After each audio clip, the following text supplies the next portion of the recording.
and welcome to episode 171 of Gamers and Lost Spark podcast. I'm your host, Anthony Justin, and joining me this week, it's the mince pie magician. It's Ambassador James Thomas. Hello, sir. How are you doing? Hello. Sorry, I'm too eager to join in there because you spoke about mince pies, my favourite part of the entire Christmas festivity season.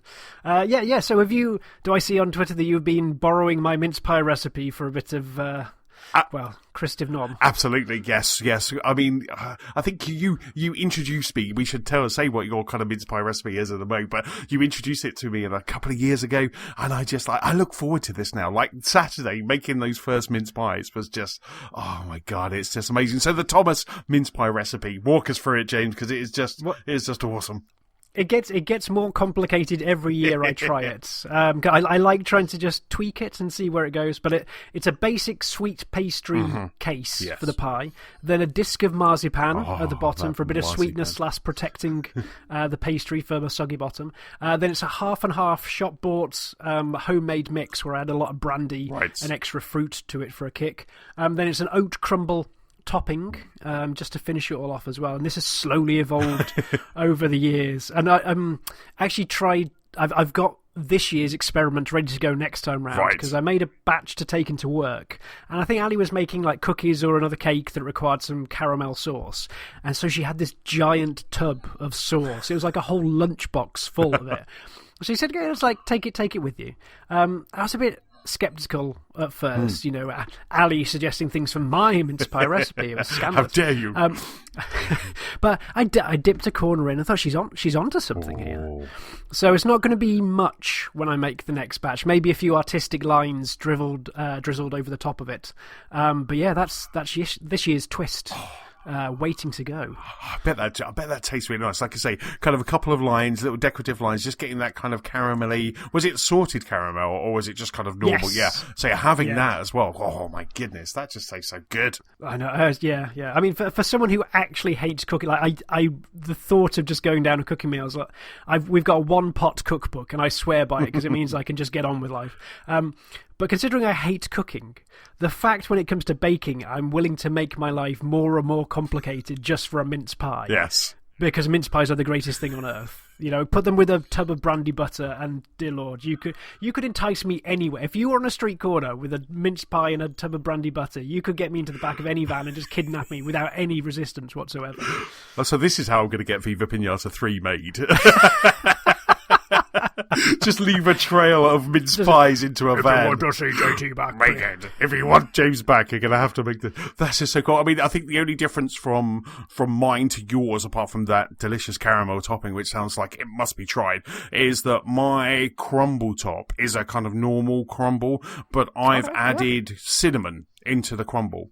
So I've got this kind of like almost like a pumpkin spice mix, and it's got like kind of nutmeg, cardamom, and all of that. And so I just put a nice big spoonful of that as I was making the crumble. I put a nice big spoonful of that into it, and it was just so you have that kind of almondy, fruity, and then you've got that warm crumble on top. And it was just, and I didn't go sparingly with the crumble as well. There was a nice big layer of crumble, and it was just so nice. Crumble needs to go on in lashings. Yes. The more the better. Yes. Because the great thing about the mince pie tin is that you can just put the crumble kind of like, you can almost be a little bit messy, but when you get it out, it's lovely and neat, and it's just like, it's very cool. It's very good indeed. I also think the crumble topper allows the moisture to bubble off without, if I always thought putting a pie lid on it was fine and you can put decorations on top of it, but it always seemed like my mincemeat was trying to explode out. Yes. From any little gap. So I think putting the crumble top on gives it that chance to just breathe, evaporate, whatever you will. So you actually get a neater pie, yes, I think, at the end of it as well. Absolutely. And they're fantastic hot, like the first one out of the oven, but also the next day. I mean, I made these on Saturday. When they last the next day. They did. Well, I made, it was just me, because Nicola is, for some strange reason, doesn't like mince pie. So we were decorating the house, we were doing all of the trees, and I was making the house smell Christmassy, and I made a batch. I think Nicola made some sausage rolls as well. And then we So I just kind of put them, and I was working from home on Monday, and I'm sitting there kind of in between meetings, and I kind of finished a meeting at 11, and then my next meeting was kind of like 11:30. I was just sitting there thinking, I was like, I have mince pies downstairs. And it was like a little voice in my head. It was probably your voice going, you've got mince pies downstairs. And so I just was like, I need another coffee. And then I just came up proud as punch with like a couple of mince pies for the next meeting. It was the best meeting ever. It was just really lovely. So yes, it was just absolutely superb. I must make them. I think I've got one more Friday before I'm off, so I might kind of make them and take them in and make people eat them before I'm off on holiday. Yeah, I keep saying I should make one more batch before I go, but it's just, my last day at work is this Friday. What? But just the amount of stuff I'm trying to do before then, I feel like there's sometimes, I don't know if you're the same, like actually going on holiday can almost produce more work. Just like trying to close down everything you need to do, especially over Christmas. Yes. Going like, I'm gone.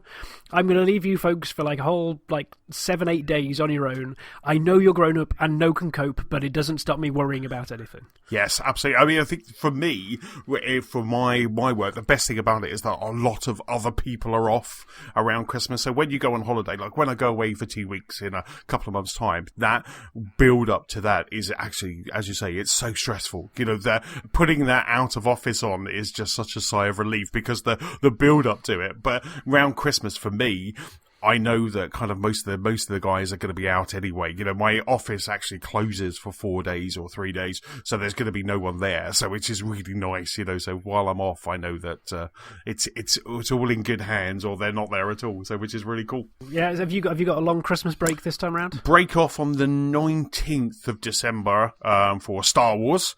First thing I do is wake up on my Christmas holiday, go see Star Wars: Rise of the Skywalker, and then we're back New Year. So we're back in the new year. So from the 19th until the 1st or the 2nd.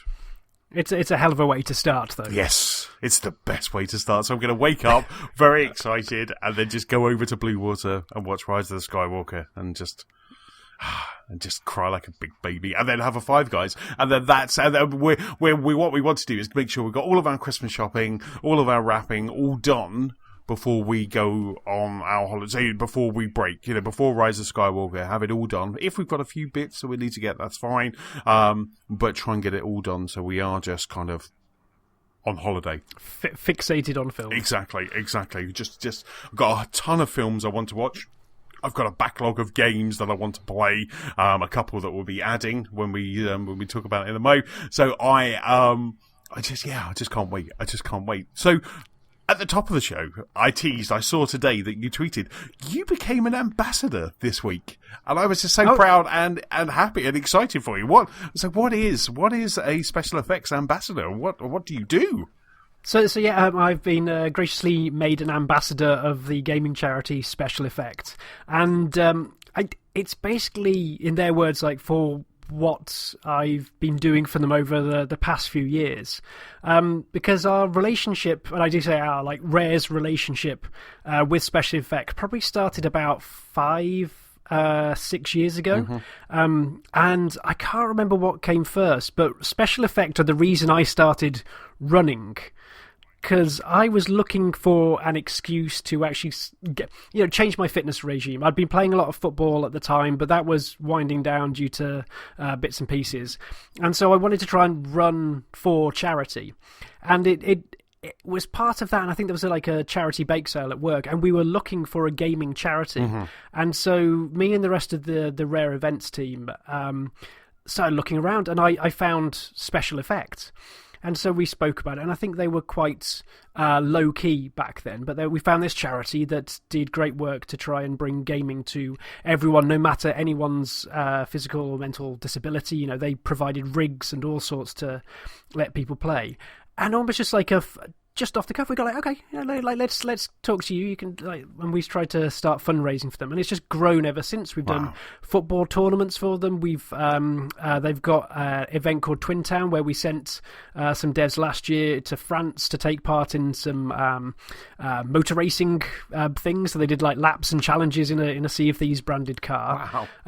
And then I think I mentioned last pod been doing some crochet patterns, and the sales of those go to Special Effect as well. So it's just I think they've made it me after just a sustained period of activity with them, and this was all crowned off last Monday when myself and a couple of other folks from Rare went down to Oxford to actually visit the special effects office, and it's just remarkable. Yeah. It's a proper James Bond laboratory of bits and pieces and gadgets, and they've got a whole stock room of switches and nozzles and dials and arms and levers and things. And they got us to have a go with some of the tech as well. Because on some of the videos and the people they help, they use very specialist equipment, including something called Stargaze and eye gaze, which is controlling computers and iPads with your eyes. Right. Just like literally where you look is where the cursor or the equivalent of the mouse would swing. And so I was playing Minecraft with my eyes. Wow. And Incredible. It's a very weird sensation, because if you've played motion games and you've played like VR and things like that, and there's definitely the notion of, with some avatarian, that you turn your head and then the character or the actual controls will turn as well. So you have to try and fight that. Usually I'd be trying to turn my head, but it's no, the eyes. You need to turn and just be confident that you need to look into the different areas of the screen. And so I got started off with just these 4 giant buttons, effectively mine, walk, stop walking, and just these really basics. And so I managed to, what did I do? I think I managed to kill a skeleton, wow. Which was mainly because I cornered it, because I had no fine control over this at all, and then slash. But they expanded out and they showed us there were literally dozens of buttons. And so as you got more advanced, you could really see like the fine-grained controls that you could get. And so this is like I think it's a free add-on, but it's available just across the world. And so they showed us people in Japan playing it, and it's just incredible to see how something like that can just be put into an existing framework if the developers allow them that ability just to crack it open and add those extra hooks, allowing them to have a look at the API. And then on a whole other level, we played Forza Horizon 4 with chin controls. So if you don't have the ability to have the dexterous, the motor controls with your hands, then one of the best places to actually put a joystick is your chin. Wow. Because if you're paralyzed from the neck down, you have that control there. And beard aside, I think that's something they hadn't really considered with all. It's like, please wipe this down after I'm done. It was really interesting because you could just put your palm very lightly on a really hair sensitive trigger to accelerate, and the opposite for brake, and then just in front of Skype, I'm just basically wobbling my chin back and forth from Antony now, so it just looks very weird. But you could really I was impressed with the level of control you could get. I mean, it takes practice. Yes, I was fishtailing all over the place to begin with, and I improved slightly over the 5-10 minutes I tried it, but you can really see that there is just an avenue if you think beyond thumbs. So it was really special just to be able to get to see behind the scenes and just have an insight into some of the setups they put together for kids. That's fantastic. I bet even with your chin you beat me in the leaderboard, didn't you? A few trees did take a few seconds off my time. That's okay. Well. That's skill points in Forza Horizon. That's skill points. You're like, I meant to do it. That's just fantastic. That's absolutely superb. I have been the last couple of weeks. I'm still kind of doing it. I'll stick a link in the show notes to the Viva Pinata Crochet that's kind of going to special effects, isn't it? So I'll stick a link in the show notes again this week. So that's kind of there at the bottom of the show notes if anyone's interested. Much appreciated. So how has your couple of weeks been? Yeah, not too bad. Nothing as interesting as that. That just sounds that place that you went to. That just sounds absolutely fantastic and fascinating. I actually went to Oxford last week. We had last Friday. We had Christmas. We had like a Christmas Friday. So we went to Oxford to their Christmas market. So we had a wander around Oxford, which is surprisingly the first time I've ever been to Oxford. So we realised that I'd never been to Oxford before, and I was very surprised at how gorgeous the kind of the centre of Oxford is, the centre of the city, but also it's very Harry Potter. There's Harry Potter everywhere, and we went into like two or three Harry Potter shops. There was like and I think there's actually a Harry Potter walking tour as well, because I think they used Oxford and the surrounding universities for inside Hogwarts. So there's some walking tours as well. But it was really nice. The weather was okay. It was rainy a bit, but it was just really nice to have a wander around the Christmas markets and kind of, have some mulled wine, and we found a pie minister as well in this kind of, it started raining, so we went into this like covered market, and there was a pie minister there, so which was really nice. That was lunchtime. Nice. Tuck yourself away with some warm food. Exactly. Mashed pie and gravy. It was just absolutely lovely. But yeah, no, it was really nice. And Nicola and I said, I think we've tried to get to Oxford a couple of times, but every time we do, it's a running joke where Nicola works, is every time we book a weekend away in Oxford, Nicola falls ill. It was just like, I think we've cancelled like, yeah, exactly. So this time we're like, right, we're not staying overnight. We're just going there and back. So it was nice to have a run in the car, but it was really cool. But it was really nice just to kind of get to Oxford and just kind of check it out, especially being a little bit Christmassy as well. Nice. Yeah, we went there earlier in the year. We've been a couple of times, but their natural history museum there is lovely. I do love a good natural history museum. So there's a giant iguanodon standing in the centre of it. So that just kept me occupied for a good 15 minutes. Ali could just leave me there and then just wander off and see the rest of it. Know exactly where I'd be when she came back.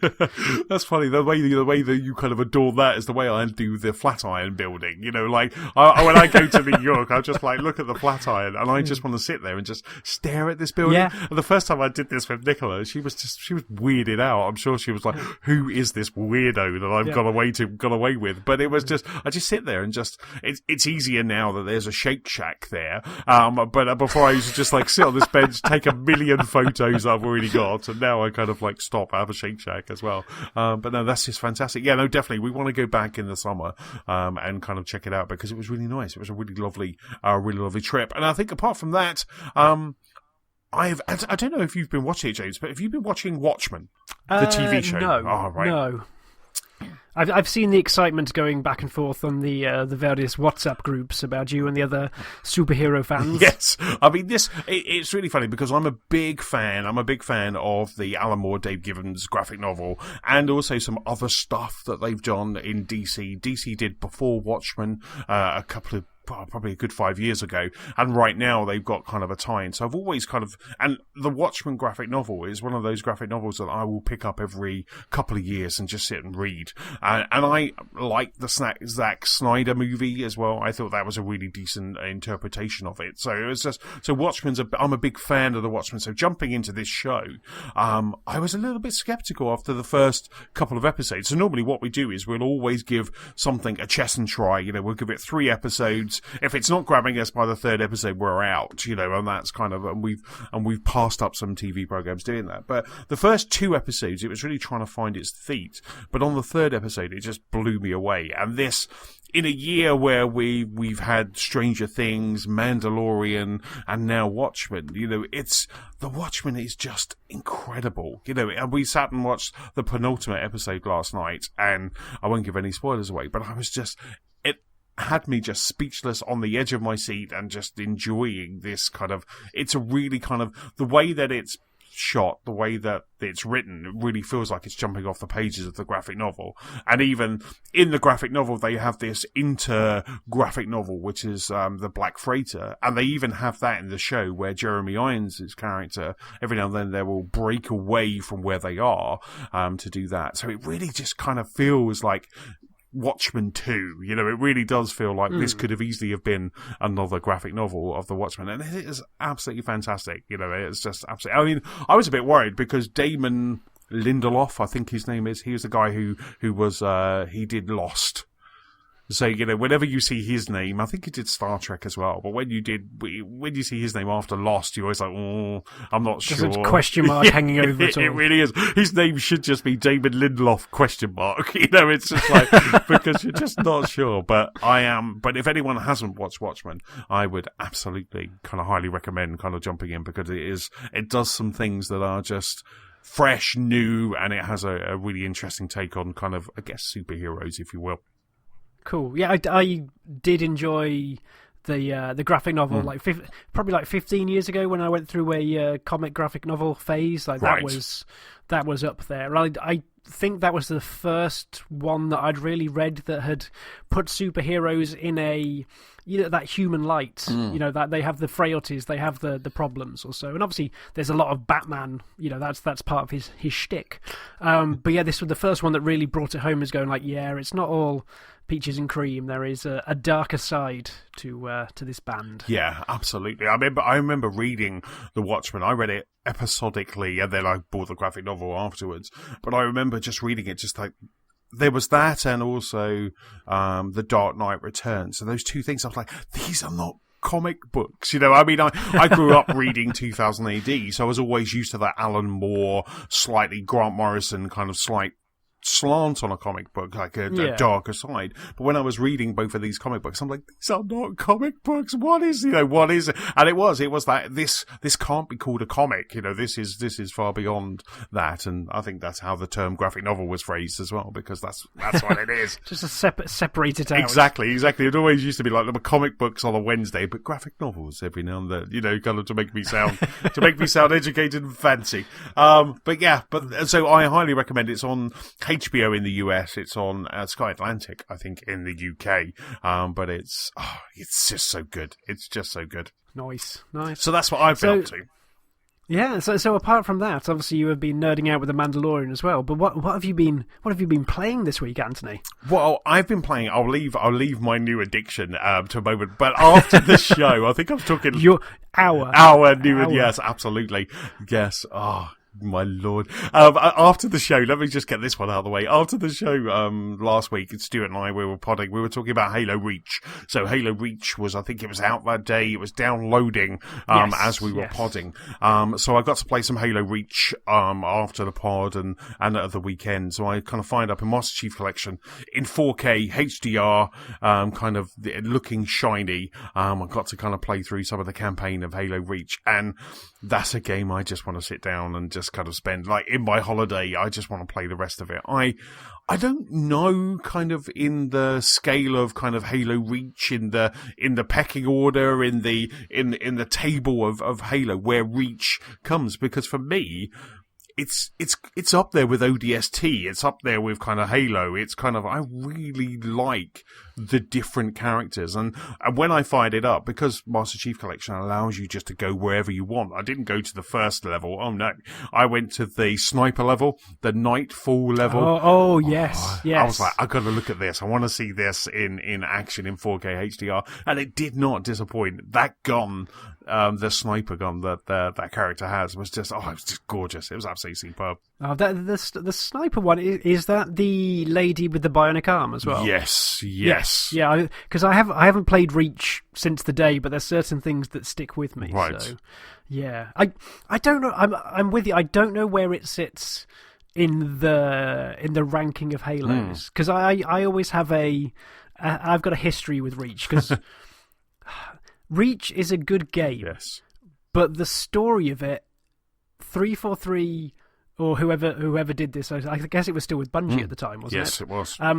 They rewrote how the fall of Reach happened, because up until that point, I'd bought like the 4 or 5 books I think that had come out at the time. I'd bought a couple of the graphic novels or what have you, and so I was really invested in the Halo lore, because I think Halo is a series, like the opening where you just, they come through that slip space jump and they've got the Covenant chasing them and they find the Halo and they crash down on it, and it's such an amazing start, and there's so many questions that by the end of the game aren't answered. And I loved it for that, the fact they didn't feel the need to tie up everything. And even then with the books, it wasn't answering everything. It was just like, this is how we've got to this point. Again, not all the answers, this is how we've got to there. And so just the universe they wrapped up in this big, religious zealot war was great. And even how prior to that, how the humans had been trying to cope with the outer reaches, and I guess the factions that wanted to try and break away from the colonies, and how they were going to try and control them. There's some politics almost in there. There was meat beyond what you saw in the games. Yeah. And then Reach came and said, that's all fine and good, but not many people read that, so this is how it actually happened. And I just went, nope. Wow. Like, by the end of that, like, that was I don't think I bought a book or, like, a comic of Halo since then, because it was just like, why do you want me to invest in this? Yes. Sorry, you've opened up 10 years worth of pain right now. Why do you want me to invest in this? How can I invest in this if just in a moment's notice you are going to change what you've written? And I guess, it's happened with the Star Wars series. Like, when Disney bought it went, boop. Yeah. But this was like 5 games into a video game series. Wow. I was just fanboy angry Yes. at that time. Just like, I like your game, but I'm not trusting your storyline ever again at this point in time. So. At what point does it start to kind of break away from what you've read? Because were you going in going, this is fantastic, I've read about this, I know this, and this is, and then it kind of starts and you're like, hold up a second. I've because I've had about a decade to get used to the scenario, and I think I honestly I can't remember the specifics. All I know is at one point Master Chief is in 2 places at once. Yes. Like, if you compare the books, I think, and the way he gets Cortana, it's different as well. And I think the Fall of Reach happens over a different time span. Right. Like, I will be corrected. I will be wrong in some of these situations, but I can remember there being serious flaws. I think even in the pitch about this is what is going to happen, I was like, but what? What? There's these different Spartans that just happen. Yeah. So, but I enjoyed the game. Yes. He says, getting back on track, I enjoyed the game. Like, and I think maybe with this slight more, I've grown, I've matured, I've let it go, yes. Obviously, over this period of time. Sounds like it. Yeah. But I want, how does it feel? Because I think with the Master Chief collection, I have enjoyed going back to see 1, 2, 3. But every time I pick one up, I always just fight myself with the controls. I always second guess myself about, do I want classic, or do I need to try and get it as close to quote-unquote modern first-person shooters as possible? But Reach always reminded me that was like the jumping point. That was the first modern Halo. It feels really good. My problem is I still have, and I've got to spend some time with it before I kind of like jump back in, because I still have problems with the controller. It's like going from Nintendo Switch to Xbox to, you then the A's and the B's and the, all in the wrong place. Because my first time at Nightfall was hilarious, because I was kind of, there's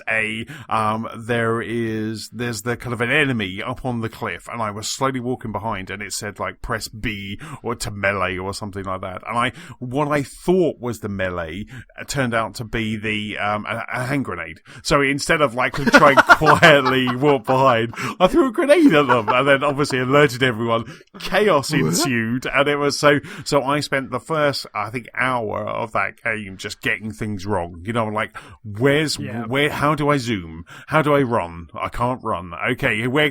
There was I'm pushing down on the left trigger. So there was some real kind of strange, even though it kind of, because you were starting the game, when I actually started the game properly, it does take you through those controls. But as you're playing Halo, as in Halo 4, 5, you're used to how Halo now works. And I think what I need to do before I sit down and play Reach properly, I want to sit down and kind of get that mapping, kind of get that kind of, so the controls feel like Halo controls rather than, like you say, you're fighting against kind of your memory and you're because you're playing Halo, you know that you need to press this button to do this, and it's different in Reach. So, but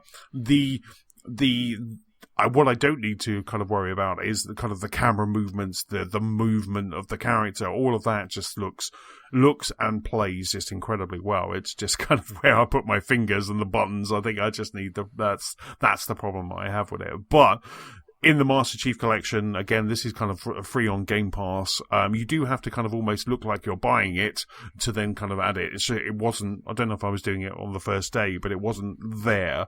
So I kind of, Halo Master Chief Collection had a patch. I went in and I said, I'd like to play ODST. I'd like to play Reach. Clicked on that. It took me to the store where I then had to then kind of, install something from there. So just beware of that. But it looks fantastic. It looks absolutely incredible. It looks kind of how I thought Reach looked all the way back then, but I know that it didn't. I've been watching some Digital Foundry comparisons as well, from like 360 to PC now and to Xbox One X, and you can really see the difference from kind of the 360 to the X.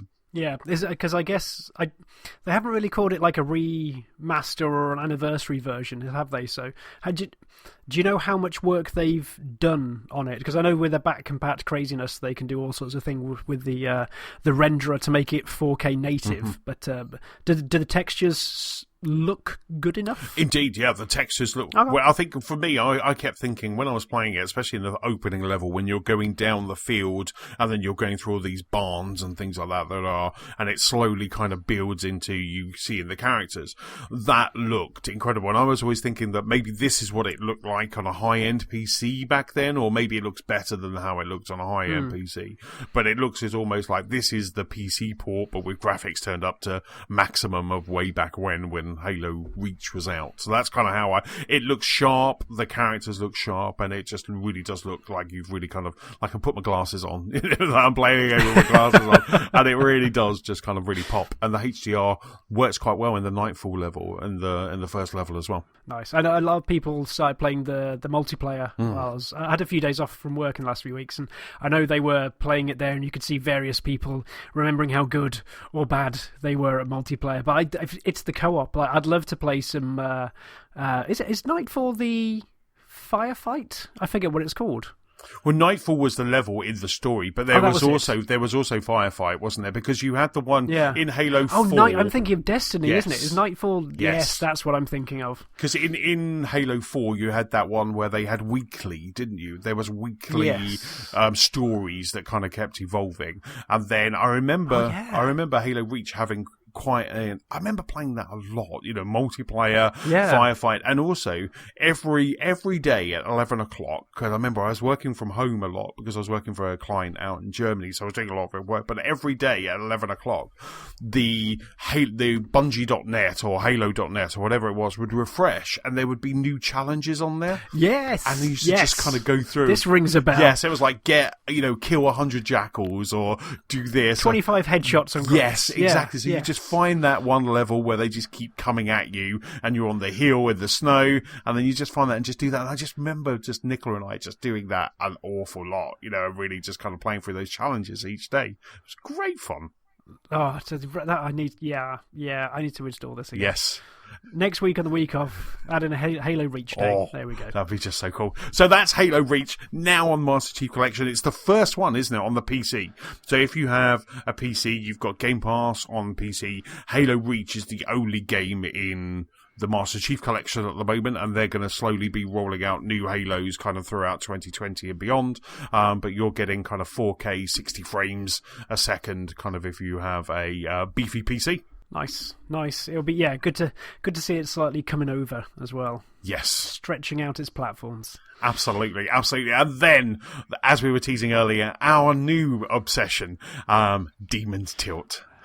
Now, Demon's Tilt, I'm sure we mentioned this after, not the XO19, but the previous Inside Xbox. They had the team behind there, and we were talking about, I think when you were talking about pinball, I was talking about a game that was coming, and I thought it was only coming to PC. I didn't think it was coming to consoles. So Demon's Tilt is how would you describe it, James? I would describe it as it's a pinball game. It's a multi-screen, multi-level pinball table with...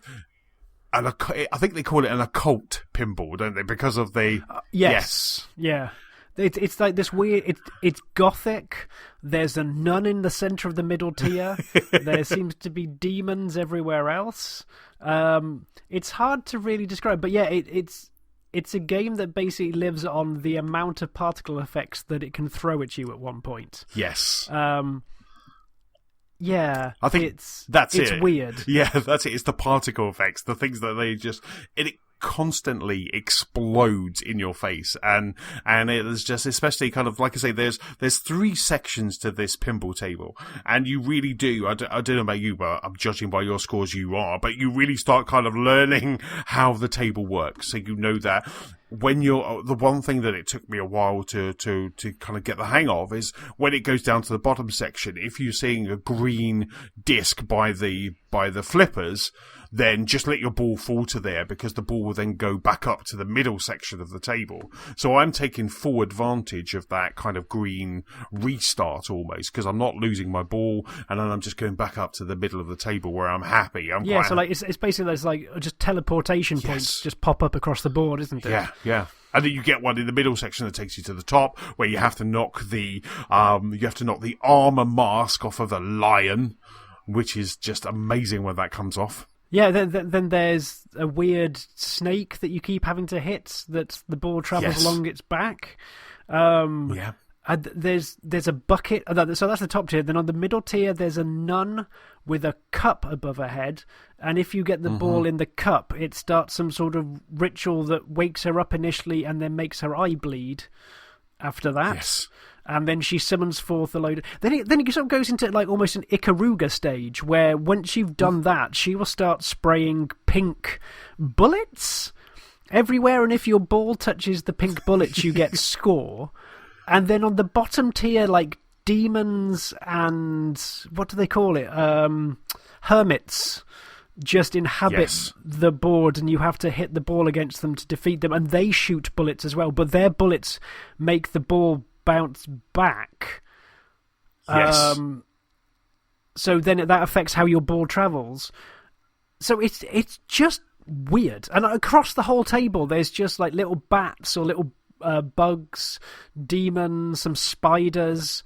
It's just covered, and everything either affects your ball or gives you extra points or so. But it's just nuts. It's a 3-tiered pinball table full of explosions and insanity, with a nun that scolds you for losing the ball. It was really funny on Saturday before we went out. Like we had to go and get some decorations or whatever. And Nicola was like, "Are you coming?" I was like, "The nun's crying. I've got a real high score. I've got the nun crying," and she came down to see exactly what I was talking about. You know, it was just, but I just absolutely love it. You know, there's that bit over on the left hand side where if you can get it, you get kind of like a 10 times multiplier, because you just get like a hammer and an anvil, and your ball is just getting hammered, but you get into kind of like a 10 times multiplier just by doing that. You know, I think I said in our WhatsApp group, it's the one game that I hate when an achievement pops, because the achievement, it always tends to be where the ball is. You know, it's like go away. The toast just hangs around for way too long at that point. You're just like, bugger off. You know, and it's so good. It is just, and it's really interesting. The thing I found the most interesting was on Saturday and Sunday, Manny and Daz, they had both set scores, which was pretty much probably, I don't know if you could even call them. They'd booted up the game. They'd knocked a few balls around. This was like, what's it like? It's a bit weird. I'm going to leave it. And they were very low scores. So I was the only other person kind of had played. So I was just playing it, enjoying it, kind of listening. At one point I was listening to a podcast, and I kind of got quite a nice score, which I was quite proud of. And it was just so easy. It was just lovely. And then enters a Thomas, the first of two Thomases. And then you just come in. I think this might have been your second game? It was about my third game. But yeah, so what, Manny and Darren had set like about 1 million. I'm going to say about 1 million points. Yes. And then you rocked up and you got about 22 million. So I technically have 82 on the official leaderboard. But it's not appearing on the scoreboard. Yeah, on the official leaderboards, it's 24 million. So I don't know why I've got local 80 million, and but on the leaderboard 24 million. That kills me. So I thought, okay, this is interesting. Looks like there's a range of scores, but I'm sure I mentioned before, like pinball scores are just nuts. They are an exponential exploration into how large numbers can go. Because Yes. So I think I got 120 million, which set the ire going off in Tunbridge Wells. But I got 74,000 for my first ball, and only about 1 million on my second ball, and then the other 100 million came on the last ball. So it just escalated. Wow. And then last night, I think I got 230 million or something like that. And the weird thing was, Ali texted me after the first ball, because she was upstairs just pottering around in bed going, are you coming up soon? It's yeah, well, I've just lost my first ball for about 120k. I'll just do the next two and I'll be up. I managed to keep that ball dancing around for another 200 odd million. It's I'm really sorry. I know you wanted an early night. I know you need getting up for work early in the morning, but it just kept going. I couldn't stop it. And at that point, there's part of the fascination I find of pinball is just trying to figure out the rules. And the Jurassic Park one that's my favourite in the bar down the road. There's 30 different ways to advance the game or score points or just set different modes going. I think that there's definitely less in Demon Tilt, but there's a few really obvious ones about hit the teleportation ones. There's a couple of start pointers that you can hit to get multipliers up, and there's a few cool things like hitting this corner and you might get a multiplier. But there are three score advances where you have to try and spell out different words, and each of them set you a challenge about go at this ramp, then go and kill 10 of these, or maybe try and hit the bumpers 25 times. And it's really nice to have a clear objective on a pinball game that actually spells out for you. Yeah, we had to talk back and forth on WhatsApp about which bumpers and which lanes did that. But the fact it gives a really clear focus for anyone just picking it up and being unsure. It's there's a challenge. Don't just hit it. Don't just wang the buttons. There are some specific your score's high. And I think that's a really nice thing to do rather than just obfuscate it. I mean, okay, it's not clear, but at least it tries to put in front of you what you can do to get a high score. And it does, and when you start playing, it does kind of hover over some of those places. It kind of flashes start as well, so you'll see start appear. I mean, there's been one piece where right at the top of the table, behind the lion, there's a blue flashing kind of triangle, and I haven't been able to get there. I don't know how I need to get there. I don't know whether I have to take the lion out and then I can then get there. But that's the one that I kind of I think you showed me last night, kind of where I had to get that little mini ramp, which was one of the words that you had to spell out, which was fantastic. That's really helped. But then also, just trying to get that, and I love it, the fact that I kind of joined that table and it was right, there were 3 things that were flashing for me to start that multiply going, and I managed to hit those, and I think that's when I was doing my 82 million. I was really in it, and one thing that I'm not sure if it's helping me, but I'm liking it at the moment, I've got an Elite controller, and what I'm doing is I'm tightening the triggers. Okay. So instead of having a lot of travel for a trigger, I've kind of tightened I've just switched, because I've got the original Elite, I've just switched it so that when you hit the trigger, you're always getting a big hit. Now, obviously, that doesn't always help, because sometimes you want to be a little bit gentle and maybe just kind of throw it round. But just by doing that I really liked that kind of just that one touch or very easy touch, and I was just throwing the ball kind of around. So that's my little pro tip. Did you know you can do it off the bumpers as well, not just the triggers? What, the kind of LBRB? Yeah. Ooh. So even more feather touch. Because I tried that to begin with the triggers. I went, no, this is too far. This is too far to push down. I need instant tap. Yes. So yes. Yeah. You did derail my day off yesterday. Completely and utterly. So I'd actually lined up because day off, warm up for Christmas, as I like to put it. I'd lined up a game that I can't talk about now because pinball disrupted it. Toripon. It's a pixel. It looks like a pixel art version of Pokemon Go. Not Pokemon Go, Pokemon Snap, but with just cute birds around a house. And I really wanted to check that out because I love Pokemon Snap, so I wanted to try and check this out. I said, Anthony's going to talk about Demon Tilt. So I'll just put it on for 15 minutes, just so I've got an idea of what it is. I spent 5 hours on it yesterday across the day. Oh, my I spent an hour in the afternoon, an hour in the morning, a couple of hours in the afternoon, and then when Ali went to bed early, it's I'll just keep on playing for a bit. You just completely... I went to bed, and all I can see is explosions and pinballs and demons behind my eyelids. So. Oh, my God. I bet you really had to kind of come down after that one as well. God, yeah, I basically had to sit in the dark for 20 minutes before going to sleep. But I fully like this. This is a leaderboard focused. Like I think this is a hot minute. Like, I think it's a good game, but I also think it's a one-table pinball machine that won't like. I if we're playing this in a month's time, I don't think it's going to be disrespect to the game. I just think that it will have worn off its welcome at that point. Like we will have seen it enough. We'll have got the high score. But for what it is, and it's on Game Pass, I think it's the perfect sort of game for Game Pass because we've tried this. Like, I couldn't see me spending like 10, 20 quid on it at all. But it's just so nice, so something so different for what it is. But it also does something that I like in the digital pinball space. Is it does stuff that tables can't do. I've spoken before about the fact that I've downloaded pinball games to try and figure out the rules of actual tables, but that's so dull. Like you doing that satisfaction of the physicality of what I really enjoy about pinball. And it's like, it's a faithful recreation, but then you're missing out on the core strength of what computer games could be, which is stupid unreality. And so this one just leans into that to like the 11th degree and the 7th level of hell. It's just so lovely. Do you know in the bottom right-hand corner there's a skull on a chain?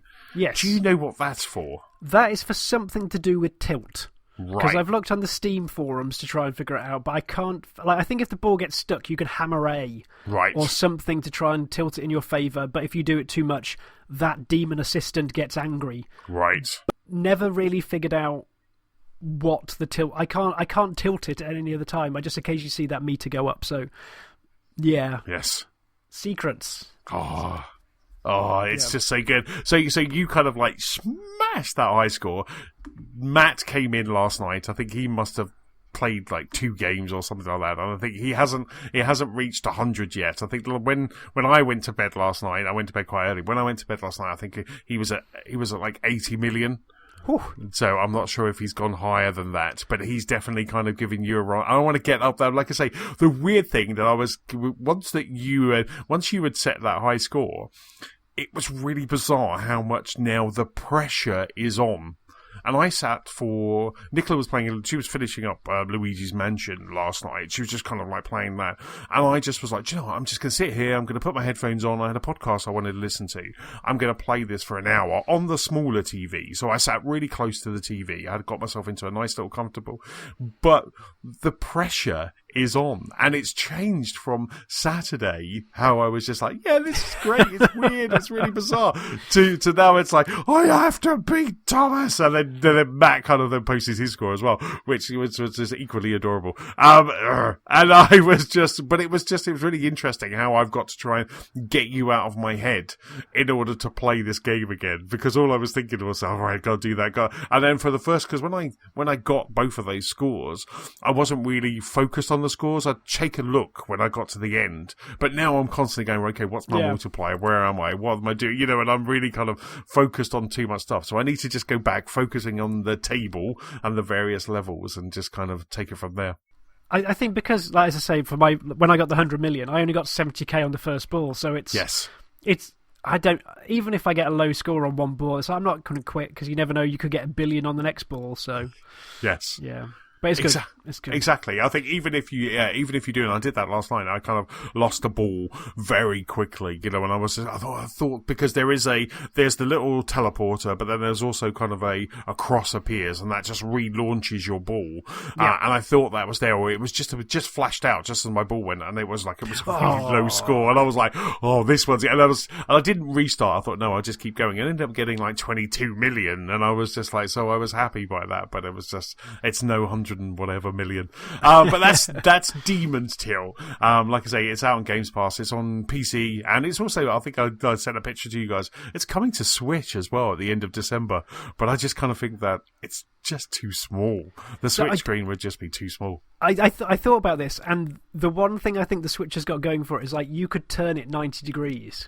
And that's at least gives you a bit more of a table thing. But yeah, I think I do. If I take that on the go, I feel I would do nothing.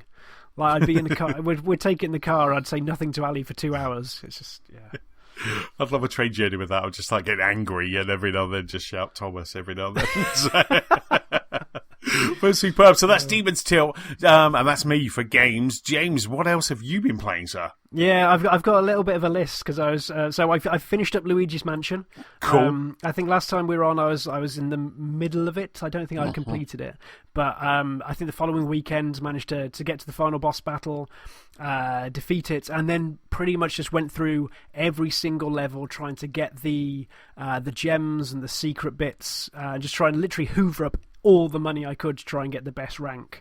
Right. And yeah, it's. I really enjoyed it. Like, even going back through, just having that bit of a break of then retreading my steps and just seeing how the fun little puzzles and the little secret nooks and crannies were in there. So I really enjoyed every second I spent with that one.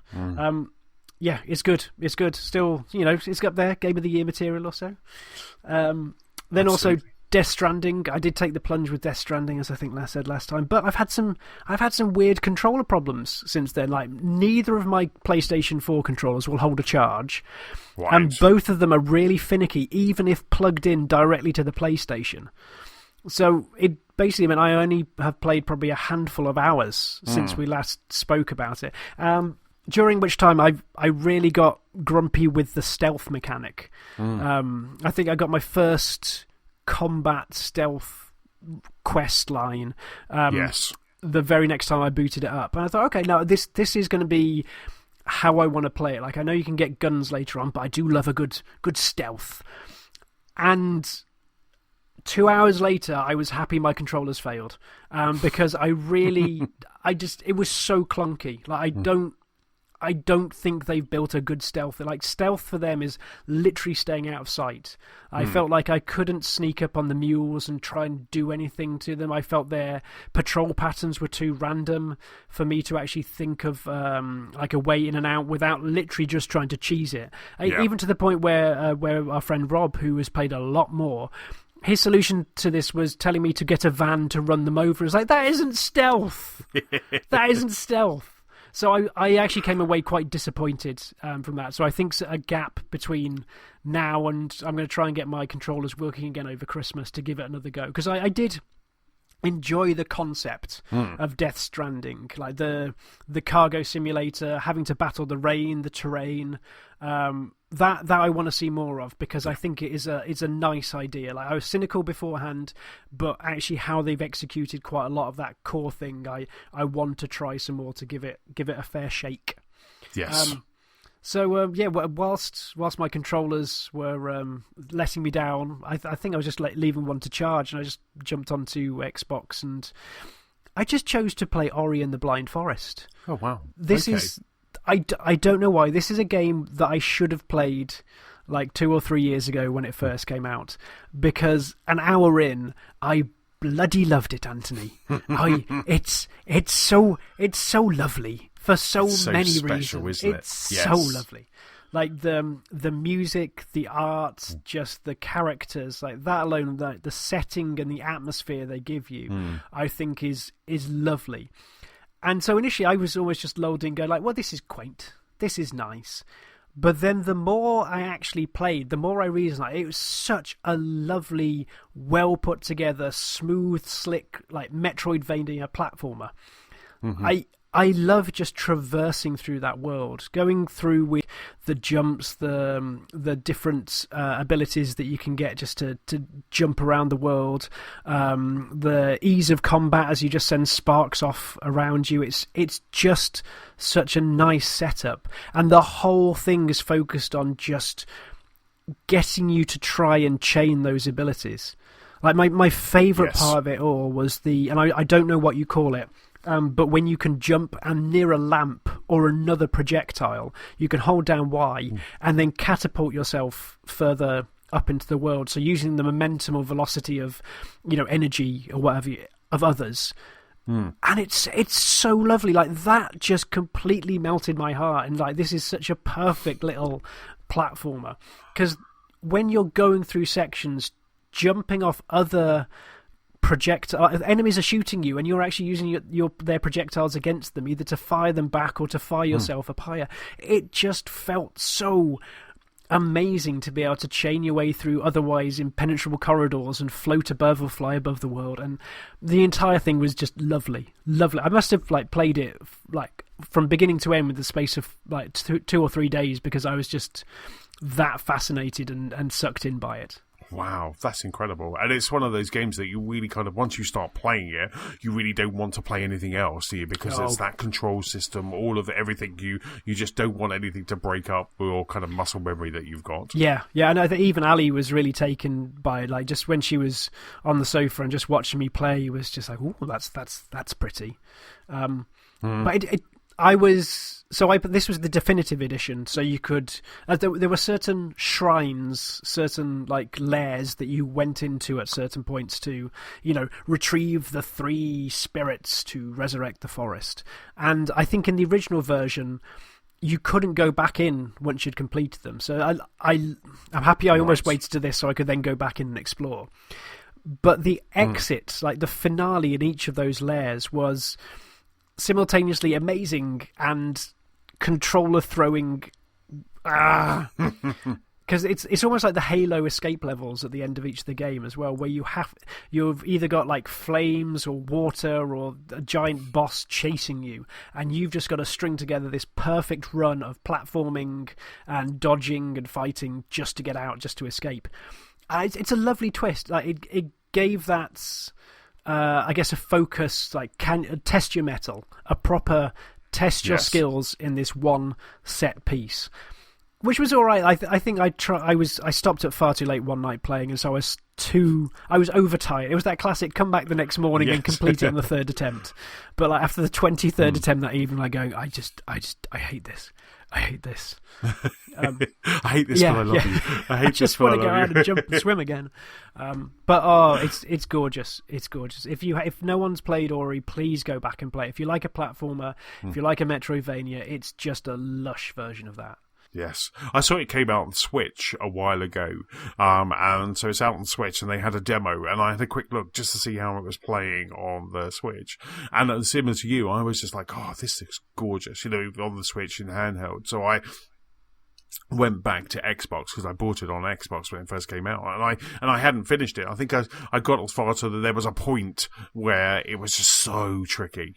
It was just, the jumping is so precise in some points. I think maybe I hadn't powered up or leveled up or got the ability that I needed, and I was maybe trying to go somewhere where I shouldn't go, because I think a lot of that is kind of making sure you pick your right path, get the ability that you need, and then go back in a very Metroidvania style. But I think it was really challenging me, so I decided I put it down, and I think I never went back. But then just having a quick go on the Switch and then firing up on the Xbox, it's such a nice game. It is such a lovely game. It does have an aspect I really enjoy in these sprawling one world 2D games, where it does show you broadly where the power-ups are that you need to go and get, but it doesn't show you how to get them. So I think in a 3D variation, Tomb Raider did this in the last couple of games. And I do enjoy that, going there's something here. The frustration isn't finding it. The challenge, the puzzle, is getting to it. So I like that. Yeah.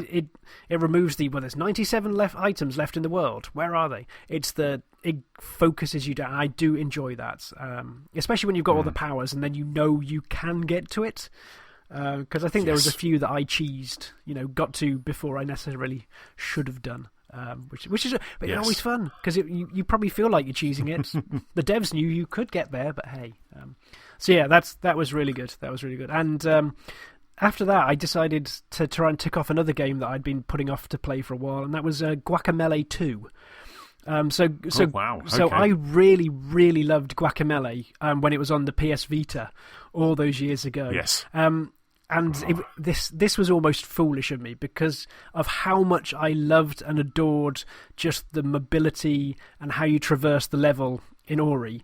Then going to Guacamelee 2, the same, in theory, style of game, and it just doesn't hold a candle to Ori. It tries to focus on different things. So Guacamelee tries to put more focus on the combos and throwing waves of enemies at you, rather than necessarily doubling down on the traversal. And so actually, fighting a few skeletons, swapping stances, flicking back and forth between what is it? I think it's like you basically go to the land of the dead and then the land of the living, and you can flick back and forth between a fight, and that means you can fight different enemies at the same time. That's good. Like the actual beat 'em up, it's fun. Bit of a challenge depending on what enemies they throw at you. It's that classic. There's probably 5 or 6 enemies, but in combination, that's the challenge. Yeah. The traversal, however, I wish I'd played it the other way around. Guacamelee just is so clunky by comparison, and it just makes me feel like I think it's my always Halo to Gears of War. I always feel like Gears of War is the clunky cousin. And I'm sure it's a good game, but because I enjoy the sandbox fun of Halo, I can't get on with them. And what really, there was the tipping point to turning me off on Guacamelee was that talent in Ori where you get to jump on other people's projectiles and use the lamps to fire yourself around. You get to control which direction you go. You jump there and there's a pause for a fraction of a second. You choose which direction and boof, off you go. Guacamelee has the same thing except you can't choose the direction, and it is the most infuriating thing in the world. It's like when you've been given this open world where you can choose and options and choices, and then you go to Guacamelee and it says, no, it will work like this and you will bloody well enjoy it. It just went, I need to give this some space. I need to give this some space and come back. So Guacamelee, I'm sorry, I did you a disservice by playing you straight after Ori. It's not me, it's you. It's like, but you're right, I really did enjoy the first one. The first one was fantastic on the Vita. I remember they did that kind of different world swapping as well, because there were areas where you had to jump and switch the world at the same time, so you could then kick off the wall. So you would you would jump, click, then jump off that wall that's just appeared, and then click, and that was just like, I just remember that being so much fun. And I think that's why I got drawn into it, and I think now being really clinical put next to Ori, it's like it was a good puzzle, and it's an interesting way to use your fight moves to get around the world, but it just does not feel anywhere near as good. So this is what I'd give it a space, come back, and I want to feel that again. Because I remember those, and you felt like a god from getting across from one side of the screen to the other, just with uppercuts and a suplex. So I did have better luck going back to revisit another game, though. So we'll shortly be talking about some of our favourite games of the past 10 years. And in doing so, it reminded me of how much I loved a game called Gunpoint. So this came out, he says, checking his notes, a good few... Yeah, this came out in 2013. And I probably only played it for a good handful of hours, like 10 hours maybe most, but it just resonated with me as a really, really good, simple 2D game. The whole point and principle of it is that you're a detective, and you go into buildings and you try and hack and get data out. It's all quite simple cliche so far. The twist is that you have trousers that allow you to jump very high and very far, and allow you to break through windows. And so it usually gives you like a 2D cross-section of a tower block or an office building, and you have to try and sneak through it, avoiding killing or disabling guards as you go, usually by catapulting yourself into them thanks to your springy trousers, and make your way down and through to get to the point where you have to hack. What I really liked about it, what really elevated it for me, was it adds a hacking mechanic into just the general world. And so you have different circuits within a building. Like might have some doors on the blue circuit, you might have some doors on the red circuit. And within that circuit, you can attach anything to anything. You can attach motion sensors, you could attach plugs to the light sockets, you could attach, a big swinging ceiling fans to, some other bits and pieces.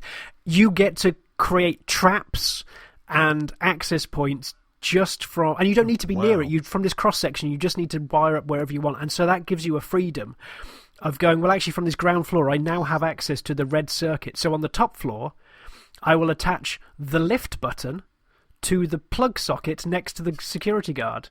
So when someone else goes into the lift, poof, I've just taken out someone else, and while they're coming down the lift, I can now see that because it's a 2D cross-section. I will pop up in the stair. It was just a really nice sandbox. Wow. And it was just so cleanly and simply done. It didn't try and overcomplicate things. Like even power-ups were like your breaking glass doesn't make as much noise. Now you can hack things quicker, or like you can power up the plug and hack tools that you have quicker. It was just really simple and just well executed, and it just captivated me. So I'm really glad, thanks to our upcoming discussion, that I've been back and had a look at it. But just have a go. Just have a go. It is just a puzzle game that you can solve with force or with a bit of cunning, or you can stealth your way through, and that is usually my tick boxes. Oh, it's good. It sounds like a 2D version of Hitman. It's not too far off. Yeah, it's like, when I started playing it, going like, oh my word, I can see why this really clicks with me, and why Hitman has got so many, like warm. Oh, that sounds like. So, what platform was that on? Is that just Steam? Is it Xbox? It's just Steam. It's just Steam, as far as I know, because I think it was. He says, jumping into Google. I think it was done by a chap who used to be a games writer, and then decided just to have a quick go at game dev. I say a quick go, that's very disrespectful. Like he swapped professions to give it a shot, and just came up with this, in my mind, absolute belter. So yeah, it's lovely. I'm trying to find out how much it is now, because I think it's it's $10 on the front page, so I don't think it's going to be. Yeah, I've got US. Done anything else? Have they done anything else since Gunpoint? The company? Has. I want to say his name is Tom Francis, but I can't recall it. He's done a couple of things. Steam is being slow for me. You're right. It is. Yes, it is Tom Francis. Yep. Yes. There was it's like Vector something. I think that he did a space game as well that involved a lot of procedural generation, and you could try and fire yourself out of airlocks, and if you had the right momentum, you could basically just jump onto someone else's spaceship from afar, and it was... I didn't actually manage to get to play that. I think I played it a couple of EGXs long ago, but then missed the actual release. But yeah, at very worst, please go and have a look at the trailer of Gunpoint on Steam, because it won't necessarily capture the magic, but it'll at least give you an idea of what you're doing. Yes, that sounds fantastic, and leads lovely into our next kind of section, which is Game of the Decade. Now, James, you kind of came up with an idea before we were jumping into this pod, but we also got an email from one of our listeners, from Tim, who said, kind of, hello, Lost Spark crew, with Game of the Year and the end of the decade fast approaching, what would be your ultimate Game of the Decade? So we kind of took Tim's idea, we also took your idea, which was just to kind of look through or look back over the last 10 years, and then ultimately try and figure out kind of what our own kind of personal kind of games of the decades are. So I don't know about you, James, but I had enormous fun putting together this list. I went to my hairdressers and I was sitting there for a couple of people in front of me, so I was just sitting there just loving going through lists and looking what I was playing, and even when I kind of, he's a gamer anyway, so we always kind of chat about games, and he was like, what were you doing while you were waiting? I was like, I'm just doing this Game of the Decade thing where I'm going through all of my lists, because I kept sending them and you were sending yours, and it was just really lovely just to kind of go back to 2010, 2011 and just look at the games that you were playing back then, and just really enjoying some of the real standout titles of those years. So it really did fill me with absolute joy. Yeah, I started the process because I saw a few lists hit Twitter over the last month or so, and Ali and I weren't feeling very well a couple of weeks back, so while I was feeling while I was tucked up on the sofa, just wishing the world would end, I was basically just scrolling through Wikipedia, looking at all the different games that had come out from 2010 to 2019, and just making a shortlist as I went. But what really struck me was just how many games come out nowadays. Like the list for 2010 wasn't too bad just to rifle through. But by the time you get to 2017, 18, 19, it's not one list. They've split it up into quarters of the year to make it slightly more manageable, or just pitying Wikipedia's pages at that point, just to slice and dice it. And also, I think you're absolutely spot on, because I noticed that. But I also noticed at the start of the decade, November, kind of like September, October, November, weren't as busy as they are now. Yeah. So we have silly season now where we just have game after game after AAA game. But back in 2010, 2011 to 2014, that really didn't exist. I didn't, when I was looking at the games, like the games that I liked, a lot of them were at the start of the year, were in April or something like that. And the end of the year, as I was scrolling through that list, when you kind of got to that October, November, it wasn't as packed as it is now, and it wasn't as crazy as it is now. Yeah, but I don't know as what you say, as you start getting to like 2016, I think that's when you started seeing that trend. Yeah, it just, there were so many games coming out now, you can almost see why they started packing them.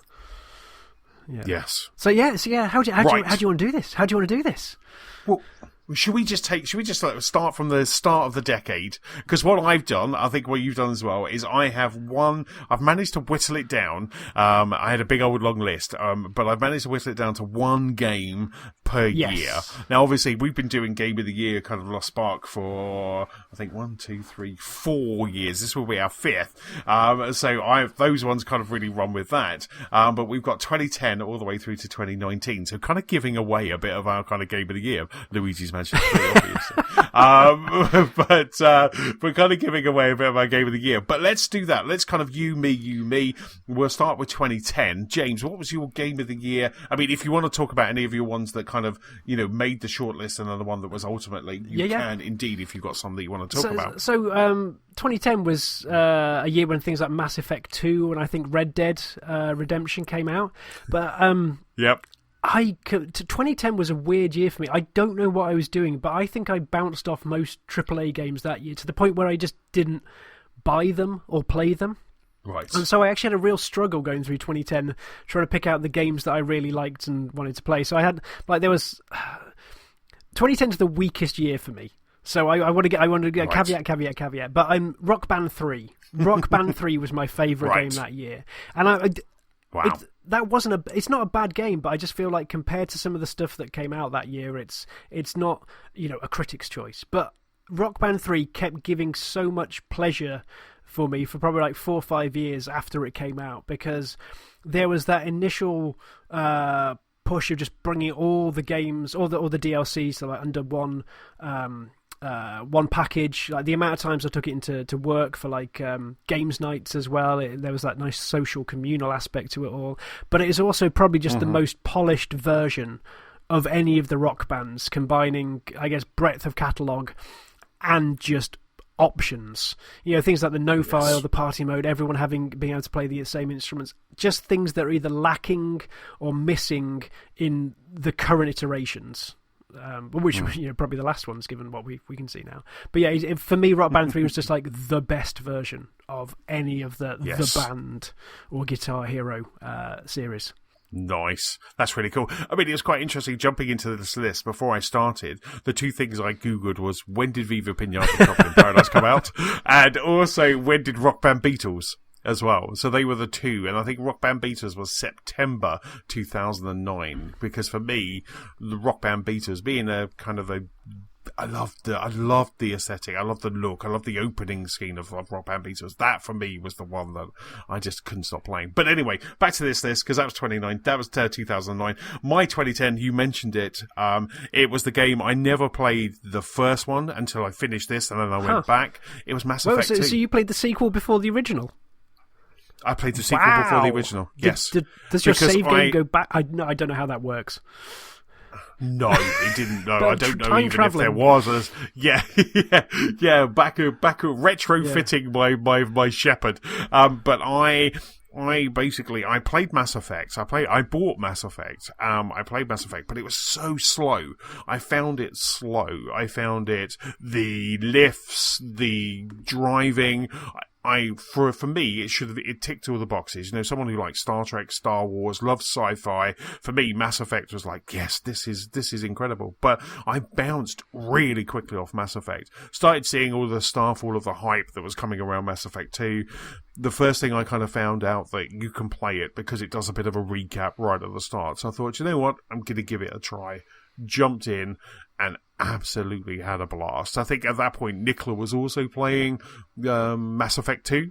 So she was playing Mass Effect 2, I was playing Mass Effect 2, she was Fem Shep, I was kind of Shep, and we were just kind of going through and just absolutely loved every bit of this game. I played the DLC, I spent potentially all that year was my Mass Effect year. I was just really into Mass Effect.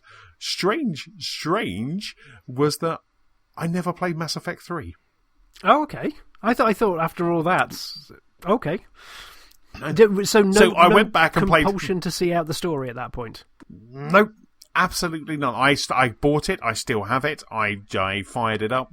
Didn't like it, and I just kind of carried on. Bizarre. This is kind of one of the weirdest things about me. Was I loved playing Mass Effect 2 so much that I went back and played Mass Effect 1, finished that, fired up Mass Effect 3, and just did not want to play it anymore. It was bizarre. So I don't know if I Mass Effect myself out, and I just had all the Mass Effect because I was just in this so much, but I never kind of played 3. But my 2010 Game of the Year, if back then, was Mass Effect 2.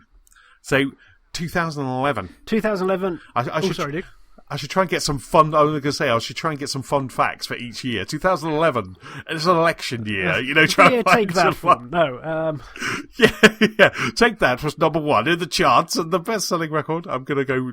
So 2011. What was your game of the year, Mr. Thomas? 2011 was Portal 2. Oh, perfect. So this was a close one this year because there was also Super Mario 3D Land. I always get confused. Whichever one was on the 3DS, and that is still one of my favourite Marios that's ever happened. But Portal 2 was just glorious. Yes. I think from the almost unsuspecting Portal, the cult that formed around GLaDOS and everything else, you got this game that was full of humour. And just really intelligently designed puzzles, just the talk of GLaDOS as a potato.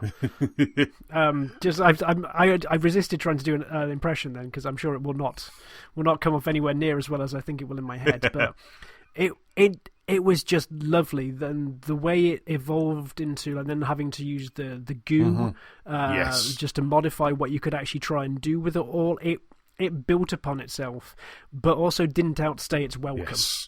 Yes, absolutely.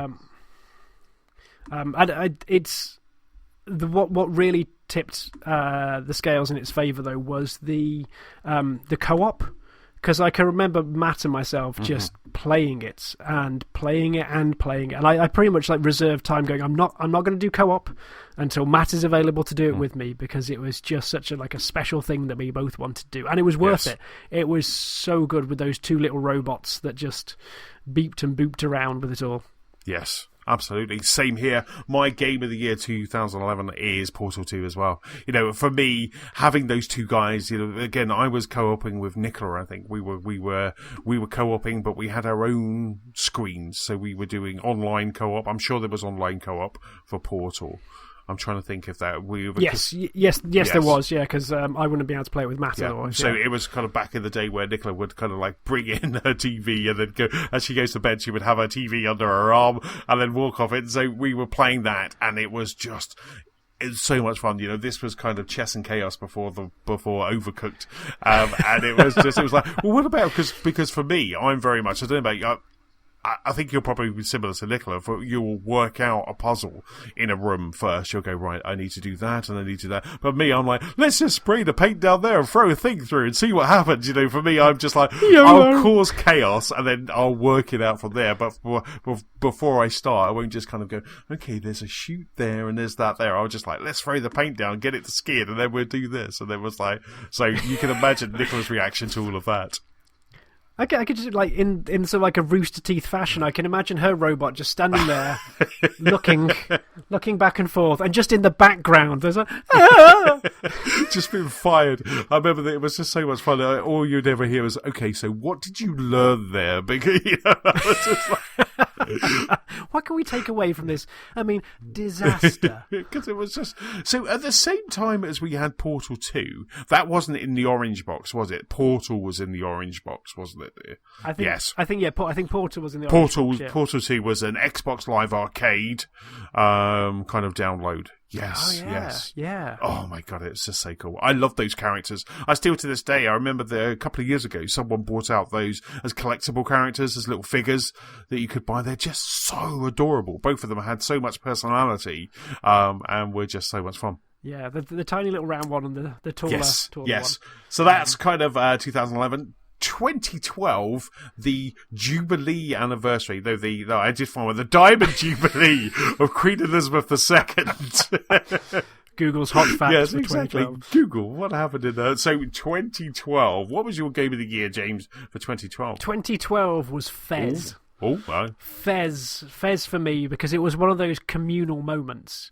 I can remember I think it was in the lead up to Connect Sports Rivals, we were just trying to bed down the engine, and there wasn't too many of us on the team at this point in time, and there were whiteboards. Oh. We had whiteboards in our office, and at a certain point, we could have been locked up. I swear, because there were just discussions and photos of our phones and what have you, and weird scrawlings. All we need is the red string going from one to the other. But there was 2 or 3 of us in the office that were just trying to crack the code, and we were all progressing at a reasonable rate, and so just passing these tips back and forth. So Fez, this 2D, almost 3D at points, weird game, it was just the perfect place and the perfect time. Because again, I'm pretty sure it was an Xbox Arcade download, wasn't it, during the summer of Arcade? And so because it had that focus, it had so much attention on it from so many people, it just felt you were part of this community trying to unearth this secret. That, to be honest, you didn't know there was a secret there to begin with. You played it because it was a cool-looking platformer, but then it just added layers and depth, and also an amazing soundtrack, but it just kept on giving. Oh, so did you complete it? Did you finish it? Yes. I don't think I found all the secrets, but I definitely rolled credits, and I definitely had a lot of scrawlings in a notebook. Wow. To unlock some of the essences. I'm sure there were owls. I'm sure there's something to do with owls in it. It's been a while. It's the kind of distance that I could probably now go back and go, this is all new to me. Once upon a time it all made sense, but now I get to fresh it a face. Oh my god. I just remember when I first started playing that game and you moved the environment around, or you moved from a different plane, and then suddenly the perspective changed and the puzzle kind of suddenly made sense and things like that. It was just such a great game. Is it Phil Fish? Was it Phil Fish? That rings a bell. Indie Dev The Story, wasn't it? Something like that, yeah. Oh my god, that's so cool. For me, my game of 2012 was The Walking Dead. So it was Telltale's Walking Dead. So it all happened over that Christmas break. So the Christmas break, Walking Dead had come out throughout the entire 2012, and I had seen it, liked what it was doing. I'd kind of played a couple of the Telltale games before. I think there was a Back to the Future, and maybe even a Jurassic Park one that was before. Yeah, we don't speak of that. They weren't good. So when The Walking Dead came out, I thought, I liked the graphic novel, I liked the TV show. I'm sure the TV show had started at that point. So I was interested in the subject matter, but I kind of gave it a steer just because of Jurassic Park and Back to the Future. And then suddenly started listening to, it was almost like people's game of the year. It was like a wrap up of some of the podcasts I was listening to back then. It was everywhere. It was everywhere. Yes. So I was thinking, IGN, Major Nelson, all of these different podcasts I would listen to, everyone was talking about Walking Dead as their favourite thing of the year. So I was like, right, I've got to play this. I've got to give it a go. I've got to try. So I jumped into episode 1. I even feel that episode 1 might have been a freebie. It might have been a kind of like, here it is, have the first one for free. I don't think it was in the Games with Gold. I don't think Games with Gold was there then. No. I think eventually it became free everywhere. Yes. But as you say, as a taster. But I think that first one you had to buy into. Yes. So I started playing it over the Christmas break, and then I just absolutely loved it. I did not want to play anything else, and I just went through Clementine's story, just went from start to the end in that game, and just absolutely loved every moment of that game, and just got to the end. Rolled credits and rolled tears because it was so compelling. It was such a powerful ending that I just sat back and just loved it. It was very similar for me as to the feeling I had when I was playing Life is Strange. Kind of that Walking Dead kind of was maybe 2 years before that. I don't know. It was kind of close to kind of that, but it kind of had hit me in the feels the same as Life is Strange did. But for me, Walking Dead just did everything just so well. I remember trying to play it. I think I started playing it on the iPad or something like that. And it was like an iPad because, again, it was out on everything but the fridge. But then I was like, no, I'm going to play this on Xbox. And I just sat there and played it on Xbox. And I went through all, I want to say 5 episodes. And I just absolutely loved every moment of it. And it was one of the first times in these games where you felt like every decision that you were making had a consequence, even to the point they where would remember it. Yes, exactly. People would just... I mean, I got to one point where, spoiler alert for an 8-year-old game, but there was a point where before you kind of set off at the end, that because I had done something to a character, they didn't want to come with me. So my group was only 3 rather than 4 because I annoyed someone in episode 2. They remembered that. So I took it to the grave, spoiler alert. But, it was just really good. So, yeah, Walking Dead for me was 2012's Game of the Year. So 2013 Game of the Year is an easy one. So this was Gunpoint. This is one I just waxed lyrical about in the playing section. So please, he points upwards. Just go listen to that bit again. But it's a really nice 2D stealth hacking puzzle game. If you like Hitman, you will probably like this. But go have a look. It was ran very close by Animal Crossing New Leaf, but Gunpoint just made such an impact on me that year, despite only being a handful of hours long. Go and have a look at it. Do it. And by comparison, from a tiny little pixel art game, your 2013 Game of the Year is The Last of Us. That's epic. An epic AAA Sony exclusive title, The Last of Us. So I again, The Last of Us is one of those games where I think it was an E3 or something like that. It's just, you kind of got that trailer. It just drew you in right from the start. I think I played that day one, and it was one of those games where, and it's really funny because I think I was saying about it the other day on our group that I'm not staying up late anymore. I'm not kind of doing the 2 a.m.s for playing games. I did it while I was playing Days Gone, but that was just because that game went on for so long because it just kept going. Need the hours to finish it. Exactly, so it was like 2:30, and I felt quite proud of myself. But the Last of Us was one of those games where I was up until 2:30, 3 o'clock in the morning, just playing this game because I was enjoying it just so much. I loved the Last of Us. It kind of, the way that it starts, you're not quite sure kind of what you're going to get yourself into, what's happening with the story, and then it just goes into this epic that just continues to ramp up. But my favourite thing about this entire game was just the relationship between Joel and Ellie. It was that father-daughter relationship that was just building by these two people that didn't really want to be together. He was disgruntled when they first meet. He was very close to her, but they just end up just kind of getting used to each other, and kind of they know that they have to like each other or work together to survive. And I just absolutely loved the way that the relationship just built and built over the game. And everything about this game is fantastic. The set pieces, the combat, the stealth mechanics, the story. There's a couple of pieces, we've always seen that trailer where suddenly you kind of come up through a building and there's a herd of giraffes that are just in front of you. There's those big moments that are just absolutely superb. So the Last of Us, I think 2013, where you were saying like kind of Animal Crossing New Leaf, I think 2013 I had BioShock Infinite and Tearaway as well. I'd like Tearaway because I loved that on the PlayStation Vita, I think it was. Just doing some fun stuff on the train that game made you do. But for me, The Last of Us was definitely my 2013 Game of the Year. Nice. And then with 2014, we both have Destiny down on the list. Mine was almost somewhat begrudging because I had a proper love-hate relationship, I think, with Destiny at times. Right. I went through several waves.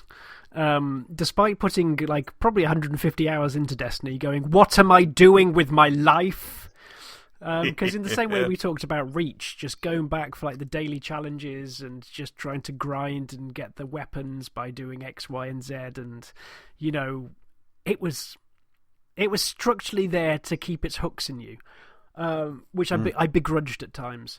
But between doing the raids and just keep on coming back to the same group of friends and doing the nightfalls, it just kept this nice little community going in my mind. So as much as I, just resented its stickiness, it's like, let me go, just let me go. Like I had a lot of fun with those levels, with the mechanics, and just the group of people I was with at the time. I think I just bought a second PlayStation 4 that year just so... No, 3? Was it a 3? I can't remember. It was a second PlayStation 3 just so I could have one at work to keep the Destiny obsession going. Wow. Which was fine, because other people... that turned into the Rocket League machine, so it actually was a worthwhile purchase. But yeah, Destiny for me. Yes. Absolutely loved it. For me, absolutely. I mean, I still today haven't done a raid in Destiny. The only raid I've done was the raid we do not speak infamous, of. Yes, the one that broke Destiny for all of us. But I still haven't. But I put in. I remember when we were podding about it, and the kind of time wasted on Destiny. I think there was a website where you could go in, and the hours I had, similar to you, was like triple digits. Every night, kind of going in, picking up those dailies, working through that. When they brought out Taken King and it changed things, it was just really, I just absolutely just loved playing this game. It was bungee gun mechanics, and it was just so much fun. It was really great. It's quite interesting. My brother-in-law and my nephews have kind of recently jumped in this year. Really, they've been playing Destiny. They've been actually kind of playing Destiny. So they every now and then, I'll have a chat with them. They'll be like, "Oh, we're just doing this in Destiny," and it's bringing back kind of waves and waves. I'm like, "Oh, I want to jump in as well." And I even said to him, I said, "If you're going to do a raid, then let me know, because I remember trying to do the Vault of Glass with a couple of randos and Nicola and I, and it just didn't work. So we were like, no, not doing this. But yeah, Destiny did something. I remember where I was when Destiny they had their launch event. I remember I was in Florida. I was in Disneyland, and I was like walking around Disneyland with my iPhone, trying to jump onto the Disney Wi-Fi, to get the kind of all the information when they came out. I was like, oh my god, and it was blowing my brain then. Similar to kind of Mass Effect 2 was, just because the sci-fi element and the story element of this world, and I just absolutely loved it. I didn't mind Dinklebot as the some of his lines were a bit dryly delivered in a very dry way, but I didn't even mind that. But it was great when they kind of had the update and the refresh. But I just couldn't stop playing Destiny that year. It was Moorish, very Moorish. It really was. And then flip side, a game with story that you didn't need to look up on the internet in cards. Life is Strange was my 2015 game of the year. And this is one that it didn't click as soon as it got released, because like so many of these episodic games, I actually waited till all 5 episodes were out, I think that Christmas. Wow. And we've told the story before, but Anthony and I pretty much played all the episodes in the space of about 48, 72 hours. And we were texting back and forth, and we're going like, have you got to this bit? Oh no, I'll have to. And it was just this, again, like a communal experience, but we were both so wrapped up in the story.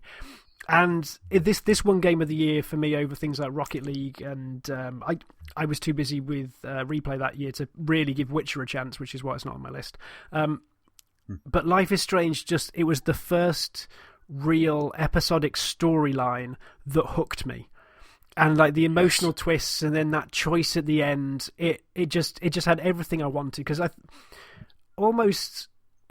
Walking Dead, I respect why people like it, but I think for me things like Walking Dead fell into the same as the Back to the Future and Jurassic Park. Going, you're giving me a tale within a universe that has certain boundaries, so I know where the edges are. Yes. And so Life is Strange removed that, because these are college age kids going off and having adventures or so, but then throw in the mystical rewind power that then actually enhanced it as well. It didn't just give you weird, like, where are the boundaries? It gave you an ability to basically test and taste what your choices were, and then going, oh no, actually I didn't mean it like that. Well, how about the other one? And so it then removed certain stresses and allowed it just more space to breathe. You realised that you weren't fixed into certain points. But then when you did come to a point where you go, oh, no, this is an all nothing, it meant so much more in my mind, because the big choice was this standalone, you can't take it back. And it wasn't the same as what do you want in your sandwich. It gave it even more weight. No, absolutely. I mean, the final decision, which still to this day you're a monster, James. To the final decision, that was. I mean, there were times in that game again where we were messaging backwards and forwards. There were times in that game where we put the controller down. I did not know what to do. I was physically, emotionally not ready for those decisions, and I just had to put the controller down and really ponder my decision. I'm so glad they never had like a timer that it was like, you've got to make this decision now. That would be because cool. I don't think I'd have enjoyed it as would have much. been. No, because you'd have gone, oh, I don't know, I'll just do that, and you probably wouldn't have been invested. Where this way, I just literally sat there and I was like, yeah, but if I do this, then this is going to happen, and this, and I was just, it really was. They're a couple of the big decisions, of which there are many in that game. Some of them really did break me while I was playing that game. It was so good. So what was your 2015? Well, that one almost made my list. I mean, there was in a year where we had Rare Replay, where we got to play Viva Pinata again. So that's how Viva Pinata could have got onto my list. But, where we had Rare Replay, we had Witcher 3, obviously, and that was very much a game that kind of kicked off this podcast. I remember that was one of the first ones that Darren and I were always talking about. And also, Everyone's Gone to the Rapture. That was another game that really kind of stuck with me. That was a game that I really enjoyed, and I remember kind of talking a lot about it on here. But there was only one game that I played equally as much as I played Mass Effect and Destiny. There was one game that I just could not put down for ages, and that was Batman Arkham Knight. For me, this was the ultimate kind of Batman. I loved Arkham Asylum. I absolutely loved it because it introduced us to this world. But even though there was a driving mechanic that some people didn't like, I ended up really loving it and enjoying it, and I could not stop playing this game. And this was a rare occasion where I jumped into this game and kind of just did everything. There was nothing left to do once I'd kind of finished and kind of come away from this game. And it is just, still to this day, it's one of those games that I think about kind of replaying every now and then.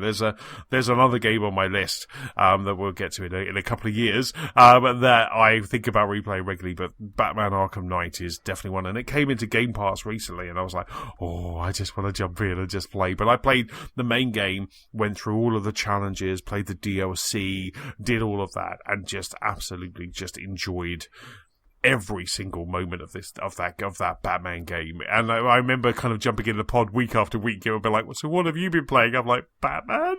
That was it. There was nothing else coming from me for absolute months, and it was just fantastic. It was one of my resounding memories of the early days of the podcast was the Batman update corner. That's I just like, have I got this late? Have I got the latest episode, or have I got last week? Oh no, it's still on it. He's still on it. He's still talking about Batman, but it just does everything right. The combat, the exploration, the detective mode, the stealth. It was one of those ones where you've had 3-4 games of just building to where you were, and it was just absolutely just spot on. I'm hoping we've got Game Awards later on this week. I'm hoping we'll get that announcement that with WB or have been teasing for years, which is the next Batman game. But this for me was definitely a kind of clear winner of 2015 was Batman Arkham Knight. On to 2016, and it's an easy one. This one, it was Hitman. The amount of hours I put into Hitman deserves it alone, but the utter quality of the puzzle boxes, that every single level was just when you were unleashed in it to cause chaos or to find the hidden secret. Even, to be honest, I'd put Hitman Sapienza as also my game of the year. Just that level alone, there was so much wonderful stuff in just that single level. But it just opened my eyes, because I'd played the Hitman games before to a certain degree, but this one just refined the formula to just chef's kiss. Just the sandbox nature of like everything you found could be used as a tool or as a weapon or a killing device. Just the intricate ways that you then had to discover the more elaborate like set pieces, be it like dropping propane tank down a chimney, or I don't know, accidentally pushing someone into a speedboat motor. It was just so much setup, and it gave you levels. Layers of how to discover them as well, like the customize skill of like turning on and off the prompts so that you could get into the world. And if you wanted to figure out how to go, leave all the prompts on, you can discover how mad this is. But then as time would go by, you turn them all off, going like, no, I want to discover everything. And I had such fun just going through getting each and every achievement, like going through and unlocking every single gadget, because who doesn't need a rubber duck that explodes when you get close? That's so cool. Is that actually a weapon in that game? Yes. It just sits there going, quack, and just, what's this? Oh, superb. That sounds good. Again, I kind of remember when you kind of started, when you was coming on the pod and kind of filling us with those stories of Hitman, and it sounded like such a great game. I always kind of kick myself because it's one of those games where I'm probably not patient enough, or I just haven't given it enough time and get easily distracted, where I think I would love it, and I've tried a couple of times to kind of jump in, but I've never quite been able to do those kind of set pieces that you've been able to do, and I don't know kind of what I'm missing. I think I've always said that I kind of wanted to kind of just watch your stream just to kind of see how you were kind of attacking those, because for me, I'm like, I'm going to kill that person, so I'm very much kind of old video game trope where I'm going to go in there, kill that person, and then run out, and that's even my time with my Metal Gear hasn't kind of taught me anything. Maybe I'll hide in a box and that's it, but it just sounds like you say, it's so many layers of planning in order just to kind of take out that perfect hit. And then was it Hitman where they started putting in like the weekly and monthly challenges as well? Yeah, elusive targets I think it was like every few weeks or so. Yeah, like the limited time you get one. It's not that you get one shot at this; it's that you get one kill on this, and then you're locked out from it. So whatever happens. You got to choose your moment precisely. Wow. So you could go through the level a couple of times, but if you killed that elusive target, that was it. You were done. Yeah. As long as you don't pull the trigger, it's fine.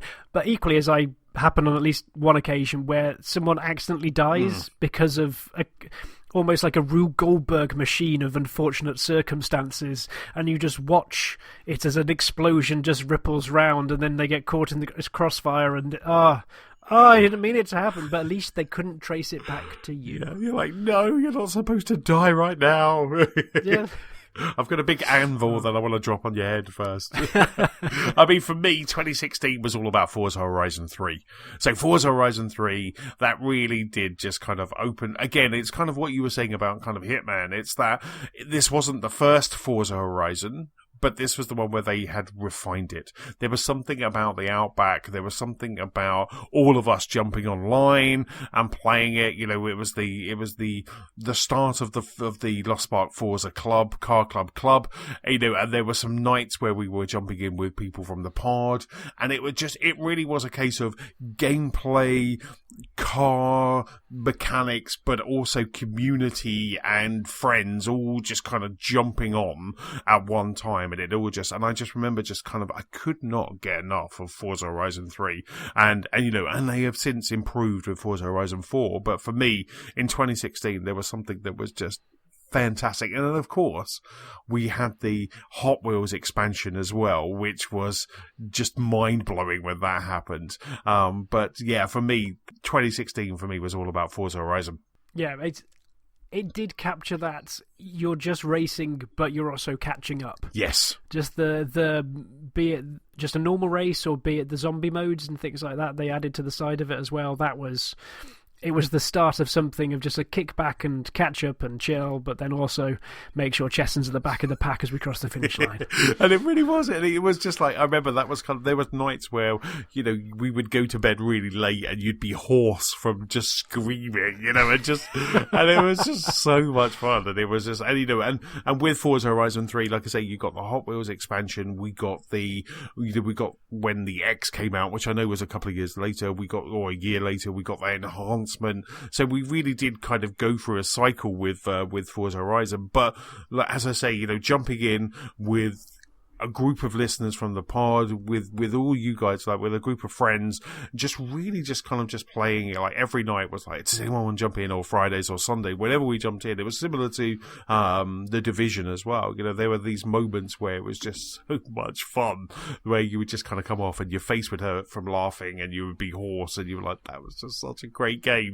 The fact that I think, James, there was one night where we were trying to beat each other's fastest runs just on the on the runway, we spent hours while we were waiting for Manny and Matt to do something, and we were just doing that, and it was just so much fun. I just loved the mini game that we made out of Forza Horizon 3. Was just, for me, that was just that standout for 2016. Yes, yeah, and Forza 4 never quite captured the same essence, but it's hard to rebottle. Yes, rebottle, is it? So, yes.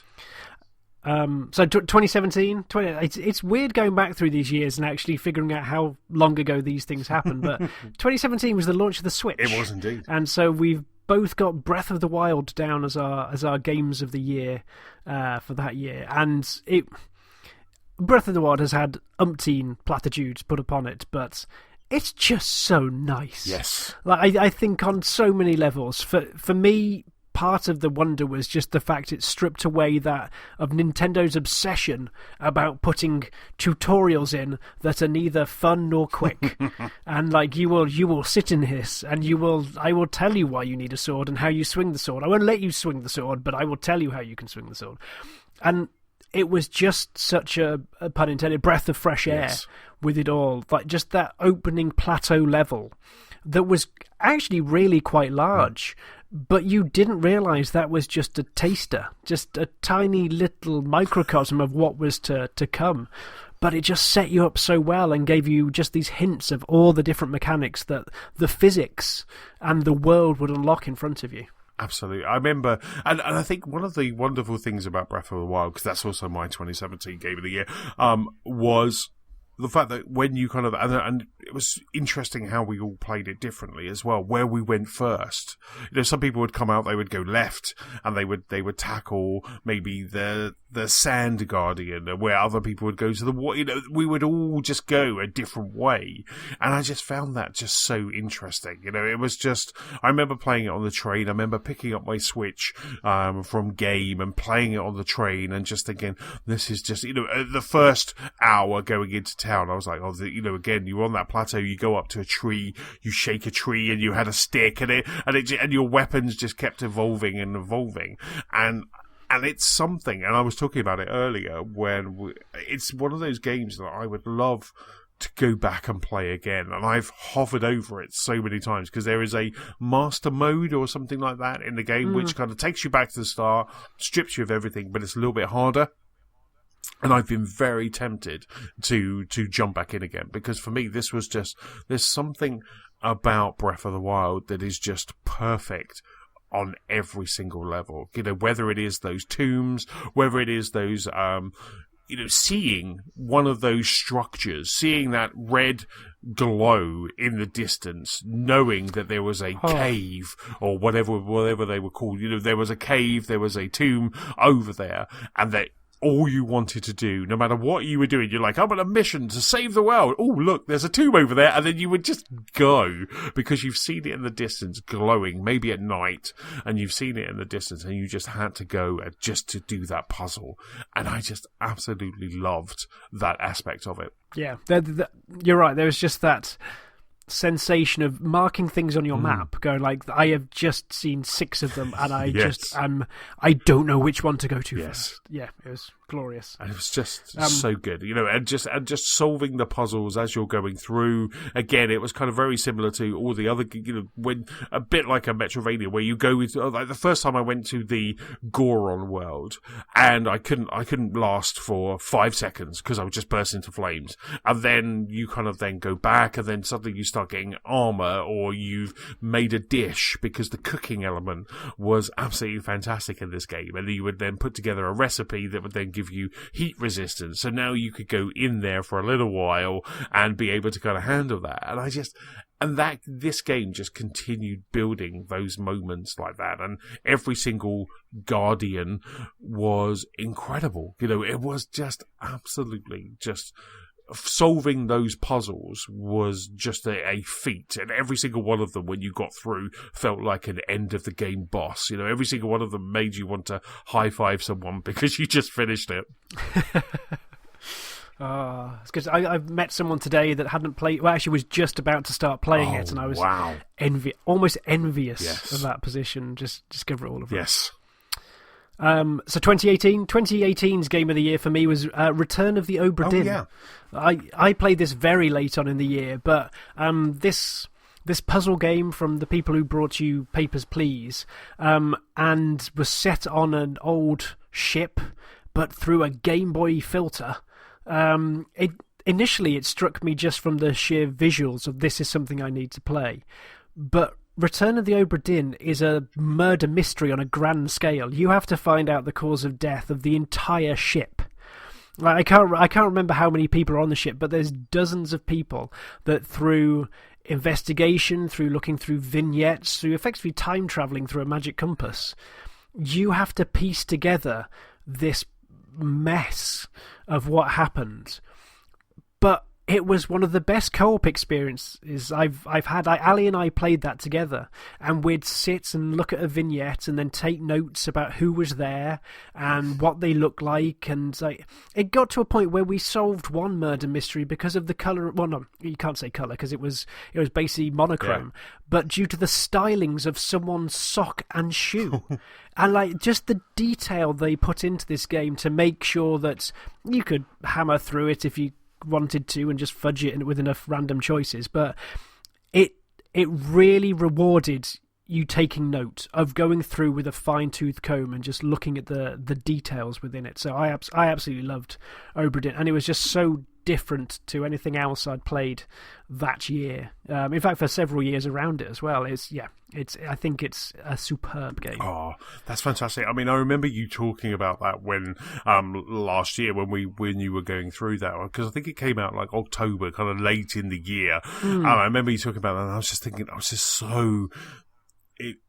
I loved hearing you kind of talk about this game. It was just fantastic, and it's coming to Xbox, isn't it? Soon, it's going to be coming to Xbox. It's in 4K. I don't know if that makes any difference considering it's all green, but maybe just really big pixels. That's all it is. But it's coming to Xbox. I think when it does, I think I definitely want to try it, because it was Steam, it was PC only, I think, wasn't it, before? So you weren't able to play it. But I think it's coming to Switch, it's coming to Xbox and PlayStation 4 as well. So I definitely kind of want to give that a go when that comes out, because it just sounded so good. Yeah, it's definitely do it. Definitely do it. And for you, though, it's something probably as far away from Obra Dinn as possible. Absolutely. It's another superhero with man in the title, but this one's got a hyphen, and it's Spider-Man, and it was Insomniac Spider-Man 2018 for me. It was that was just absolutely, again, kind of similar to Batman. It was one of those games where I just fell in love with it so much. It had a fantastic Peter Parker and even more amazing kind of Miles Morales that I hope we get a game of next time around. But it did everything right in a Spider-Man game.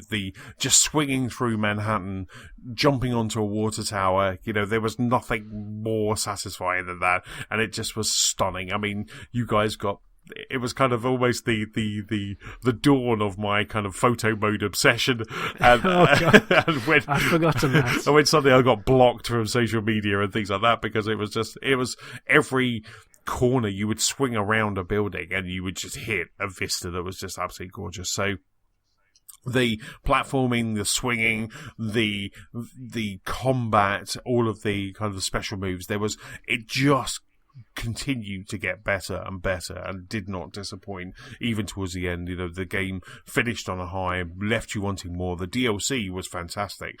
So for me, Spider-Man is definitely that 2018 Game of the Year. Excellent. I mean, it looked amazing, and as ever to have. I think Sony have done so well over the last few years of like these single player adventures that they really invest a lot in, and especially when you have something of the franchise of Spider-Man to do it justice as well, is especially just grab the feel. It's brilliant. Yes. Oh, it was so good, so good. Yeah. And then on to this year, the final year of the decade, 2019. I've got a controversial one. Right. I've gone with Slay the Spire. Slay the Spire was on my shortlist.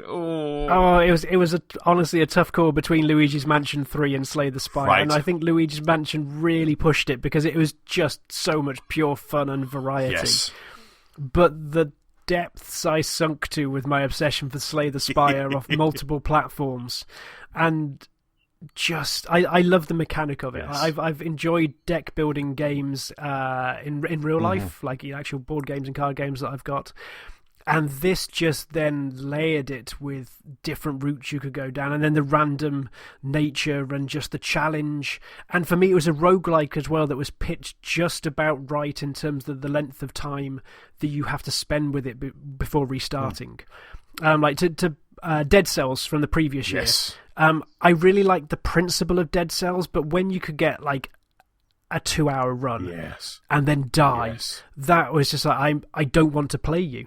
I don't want to play you anymore. But with Slay the Spires between like half an hour and an hour, like I felt it was like a good chunk, and then I could happily go in again, and I didn't feel like I'd wasted time. Yeah.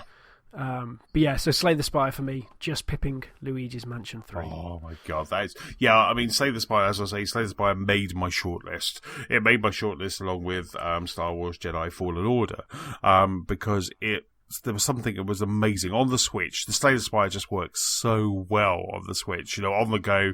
I remember jumping on a train at Euston, going to Manchester, and before I knew it, they were like, "You're at Manchester Piccadilly," and I was like, "How did that happen?" You know, because Slay the Spire just took those moments. But for me, my game of the year for 2019, beating out Slay the Spire and Star Wars Jedi Fallen Order, was Control. I think Control for me is just a game that I think took us all by surprise. I didn't think we were expecting it to be this good, and it was just one of those games that everything about it, all the way up until the ending, kind of did leave a little bit of a sour taste. Just the mechanic that they made you do at the end. But apart from that, this entire game, the stories, the fact that I never found out that that the aeroplanes were monsters in the sky. I never found that. The fact that there's going to be more DLC for this, and this is a world that I just absolutely just loved. I think, Control for me is that kind of 2019 Game of the Year. Yeah, the world building for me was just exceptional. Like, just the layers they put into it, from the, I guess, the visuals to the different memos you could find. It just kept on giving everywhere you look. It made you want to seek out those filing cabinets in offices now. And it came in from the start as well. Just the fact that as soon as you walked into this FBI-type building, it was deserted, and there was this weird janitor floating around. Like it set the mystery very early on with just this lovely little trail of breadcrumbs that wasn't too weird, but started to just like entice you, going, "No, come in, come in." Yes, it's just so good. It was just, I love that game so much. I mean, like I say, it was one of those games where I did just want to just continue going, and I did want to I wanted to upgrade as much as I could upgrade, and I just wanted to and every time you got and found a new power, there was just something incredibly special. I did end up using maybe the same powers all the time, similar to kind of like Star Wars Fallen Order, but it was one that it just felt so good, and it just felt well. And I can't wait to jump back into Control when the DLC comes out next year. I think the last piece of DLC. And so that is kind of all of those awesome games kind of breaking kind of 2010 through to 2019 Control. So Mass Effect 2 to Control for me, James. But James, out of that list of awesome games. What, if you had to choose one, what would be your ultimate game of the decade from that list? So quick rundown. So from 2010, it was Rock Band 3, Portal 2, Fez, Gunpoint, Destiny, Life is Strange, Hitman, Breath of the Wild, Return of the Obra Dinn, and Slay the Spire. Mm-hmm. Maybe Luigi Mansion if I change my mind. It's still 2019. I think this was tough. This was between 2016 and 17 for me, but I think I'm going to go with Hitman. Oh, interesting. Your game of the decade is Hitman. Game of the decade is Hitman, and I think this pipped Breath of the Wild for me for just the online shenanigans that I saw with this. Like with Breath of the Wild, there were some very cool physics things about where you could fly a shield across the entire world. But for me, Hitman was something that I could watch people stream and get some enjoyment from. There were just party modes that you could set up and go and see, and just the ridiculous nature of the whole game itself, because a failure is almost as fun as a success of just how you work out of it. Like just going in dressed as like this bizarre model, or as a chic, or as a catwalk model, you can do so much in it, and it just walked this borderline humor, not taking itself so seriously, but not overplaying its hand. It's just lovely. Like Hitman 2, I didn't necessarily bounce off of, but it didn't capture the magic. I think I had such high expectations. That first Miami level in Hitman 2 was great, but as soon as I went to the next one and it just faltered slightly, I thought I'm okay. But Hitman, game of the decade. Isn't it interesting, as we've been talking about this, like Destiny 2, Forza Horizon 4, Hitman 2, The Division 2, how that kind of, you have a moment with these original games, and then when the sequel comes around, you're expecting that same thing to happen again, and sometimes it just doesn't happen. The worlds are not kind of rotating that way right now, and it doesn't match like it did. Like I say, like Forza Horizon 4 was fantastic, and oh my God, I'm still jumping into it to this day and loved it. And we had a couple of fun evenings, but it just wasn't the same level of what we had for Forza Horizon 3. It's really interesting how that kind of all works. I think that's a solid.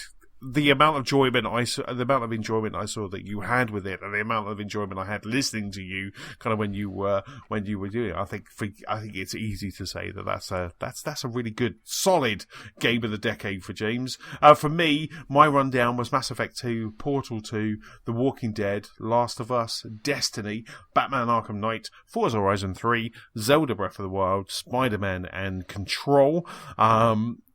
For me, I think it's very easy for me to just kind of pinpoint one game out of all of that list. I loved all of those games, but for me, Zelda Breath of the Wild takes my game of the decade, to the point where, as we're closing out this decade, and I'm finishing up Luigi's Mansion, and I am looking for my next game, I'm parking Pokemon for February. It's a game that I'm thinking about replaying. I'm thinking about doing that master mode. I want to then just kind of go through, and I think to have a game that really kind of pulls me that way. And just the other night, I was looking at my Switch, and I was looking at the new games, and I just saw Breath of the Wild, and I was like, I've got it digital. I just want to just click on that and just start playing and going through it. And I think each of the challenges, as I was saying before, each of the challenges was different, was hard, was enjoyable, and the fact that when we kind of finished, there was that sense of accomplishment. I remember the message I got from you, which was just that end screen, and then one from Maddie, and then there was it was just that, and then seeing Nicola, getting almost all of the Korok seeds in this game. There was, and it just all those different levels of all of us kind of playing that again. I think a lot of the time I get enjoyment out of other people having enjoyment of these games, and I think that kind of really kind of brings it for me. But Breath of the Wild was a game that I couldn't put down. I loved that I had my Switch, that I could, wherever I was in, I think we were in Cornwall, we were away, we were abroad, wherever I was, I had my Switch and I was playing Breath of the Wild, and that's all I wanted to do. So I think for me, Breath of the Wild kind of fills me with the most joy when I'm looking down that list. Even beats Batman. It's like was it a Marie Kondo type thing? It's like, which of these games brings you joy?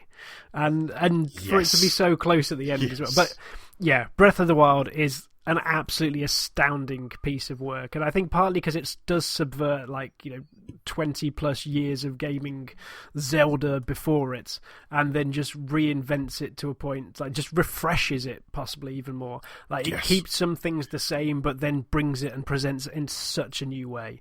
And those shrines for me are just the absolute pinnacle of what that was. Just these bite-sized dungeons that allow the designers to experiment. Because before, it used to be you've got eight chances to have a momentous dungeon, 8 chances for a mechanic or something to see you through, and multi-room puzzles. But here you have 120 odd. Just dabble. Here's some combat ones if you like fighting. Here's ones where you have to turn the controller upside down and blow your mind. Here are ones where you have to try and do something weird with fire. For me, it just allowed the creativity to shine so much brighter than the usual traditional template. And I love the traditional Zelda template. I've played through which one was the remake? Link's Awakening. And that's a perfectly solid Zelda, and I like the dungeons. But this just took it to a whole new level. And for me, I never played Twilight Princess, so I had such a big gap of Zelda games. So I loved Zelda games. I loved the Wind Waker. I loved Majora's Mask, even though that was kind of weird. I loved Ocarina of Time, and I loved all of these kind of these later Zelda games, but not playing Twilight Princess because of the Wii and the waggling and all that. I had such a break. So when I got my new console and this new Zelda, I just could not stop playing it. And I think, did Mario come out at the same time, or did that come out a bit later? I think Odyssey came out towards Christmas, I think. Yes. So this was March, was it? Because I remember, because I bought Nicola a Switch for her birthday when we went away. So then we were away in this lovely place in Cornwall, wherever we were, and we were both just sitting in our room playing Zelda because we were just absolutely loving it.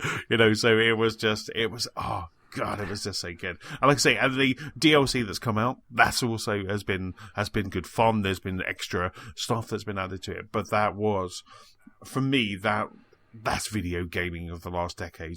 Just playing Breath of the Wild, just having that solo experience, but at the same time having an experience with everyone else, kind of talking about kind of where you are and the shrines of what you were doing, and have you come across this one? Have you come across that one? 20 hours in, and we could have just not crossed paths whatsoever. We'd have had 2 completely different experiences. And I love that, because I think later on in the DLC it actually showed you as well, didn't it, where you had been. Yeah. It kind of did that track, and just seeing that, there was just so many layers to this game. And like I say, I kind of, unless I get hooked on a game quite quickly, I think I might go back, because I think Nicola wants to do something over Christmas, like gaming. We were going to do Borderlands 3, but I think she wants to do something else, probably more overcooked. So she wants to do kind of something. So I think I might kind of just sit there and kind of go back while I'm listening to other Game of the Year podcasts, just sitting there playing Breath of the Wild and just enjoying that again. But yeah, so Breath of the Wild is definitely my game of the decade. A fine choice. Excellent stuff. I mean, we were going to jump into the news, but obviously we've been running for over 2 hours talking about all of these amazing games that we've been playing, and also games of the decade. So there's been a couple of directs. We've had Nintendo and PlayStation just happen just as James and I were going to pod. So we'll talk more about those next week. We'll be back next week for our last episode before our last pod before Christmas. So we'll chat about the Nintendo PlayStation Direct and the Untitled Goose Game coming to Game Pass. There's been some amazing Master Chief GIFs and videos of that since the announcement. I will try and pass them on. There's just the Halo Infinity trailer, and just as Master Chief, the opening is where Master Chief takes his helmet off and puts it by its size. And then just from bottom left, a tiny goose face starts. And it's lovely. I want to see that. For the crossover. Yeah. Just a honk whenever Master Chief's about to do something, just a honk. But I cannot wait to honk for Chivos. That for me is just going to be great. There's a bumper sticker there. Yes, I honk for Chivos. Superb. So don't forget, you can keep up with us and you can kind of rate, review and subscribe to this podcast for free on iTunes, Spotify and YouTube. We'll be back next week. I think it'll either be Steve or Stuart or both. And we'll be back and we'll go through all of the latest news. But that's about it. Thank you very much for listening to our Game of the Decade. Thank you very much for indulging us. James, thank you very much for sharing that list with me. A pleasure as ever, and I'm grateful my PC has just about survived to the end of this recording. It's getting there, but quickly, obviously, you can catch up with us on Twitter on Lost Spark Pod. You can find us on YouTube and also on gameslostspark.com. James, where can people catch up with you? People can find me as Big Sheep on Twitter, Xbox, PlayStation, Nintendo, and Etsy, and Big Sheep 014 on Instagram. Nice. Is Instagram where we're getting lots of the crochet pinata shots? It is the Woolen Haven. Oh, superb. There you go. If ever there was a reason to join Instagram, that is it. For me, I am Chessman on Xbox Live and Nintendo Switch, PS-Chessman on the PlayStation Network, and Chessman UK on Twitter. Don't forget, if you have any feedback or if you have any questions about our Games of the Decade, or even share your own Games of the Decade, then you can send it to our email address. That's feedback@gameslostspark.com. That's about it. Say goodbye, James. Goodbye. Thank you very much. Bye.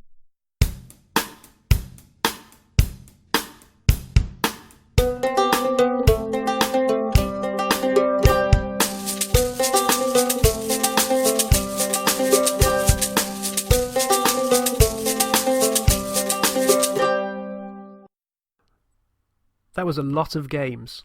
That was a lot of games. That was a lot of games. So many games.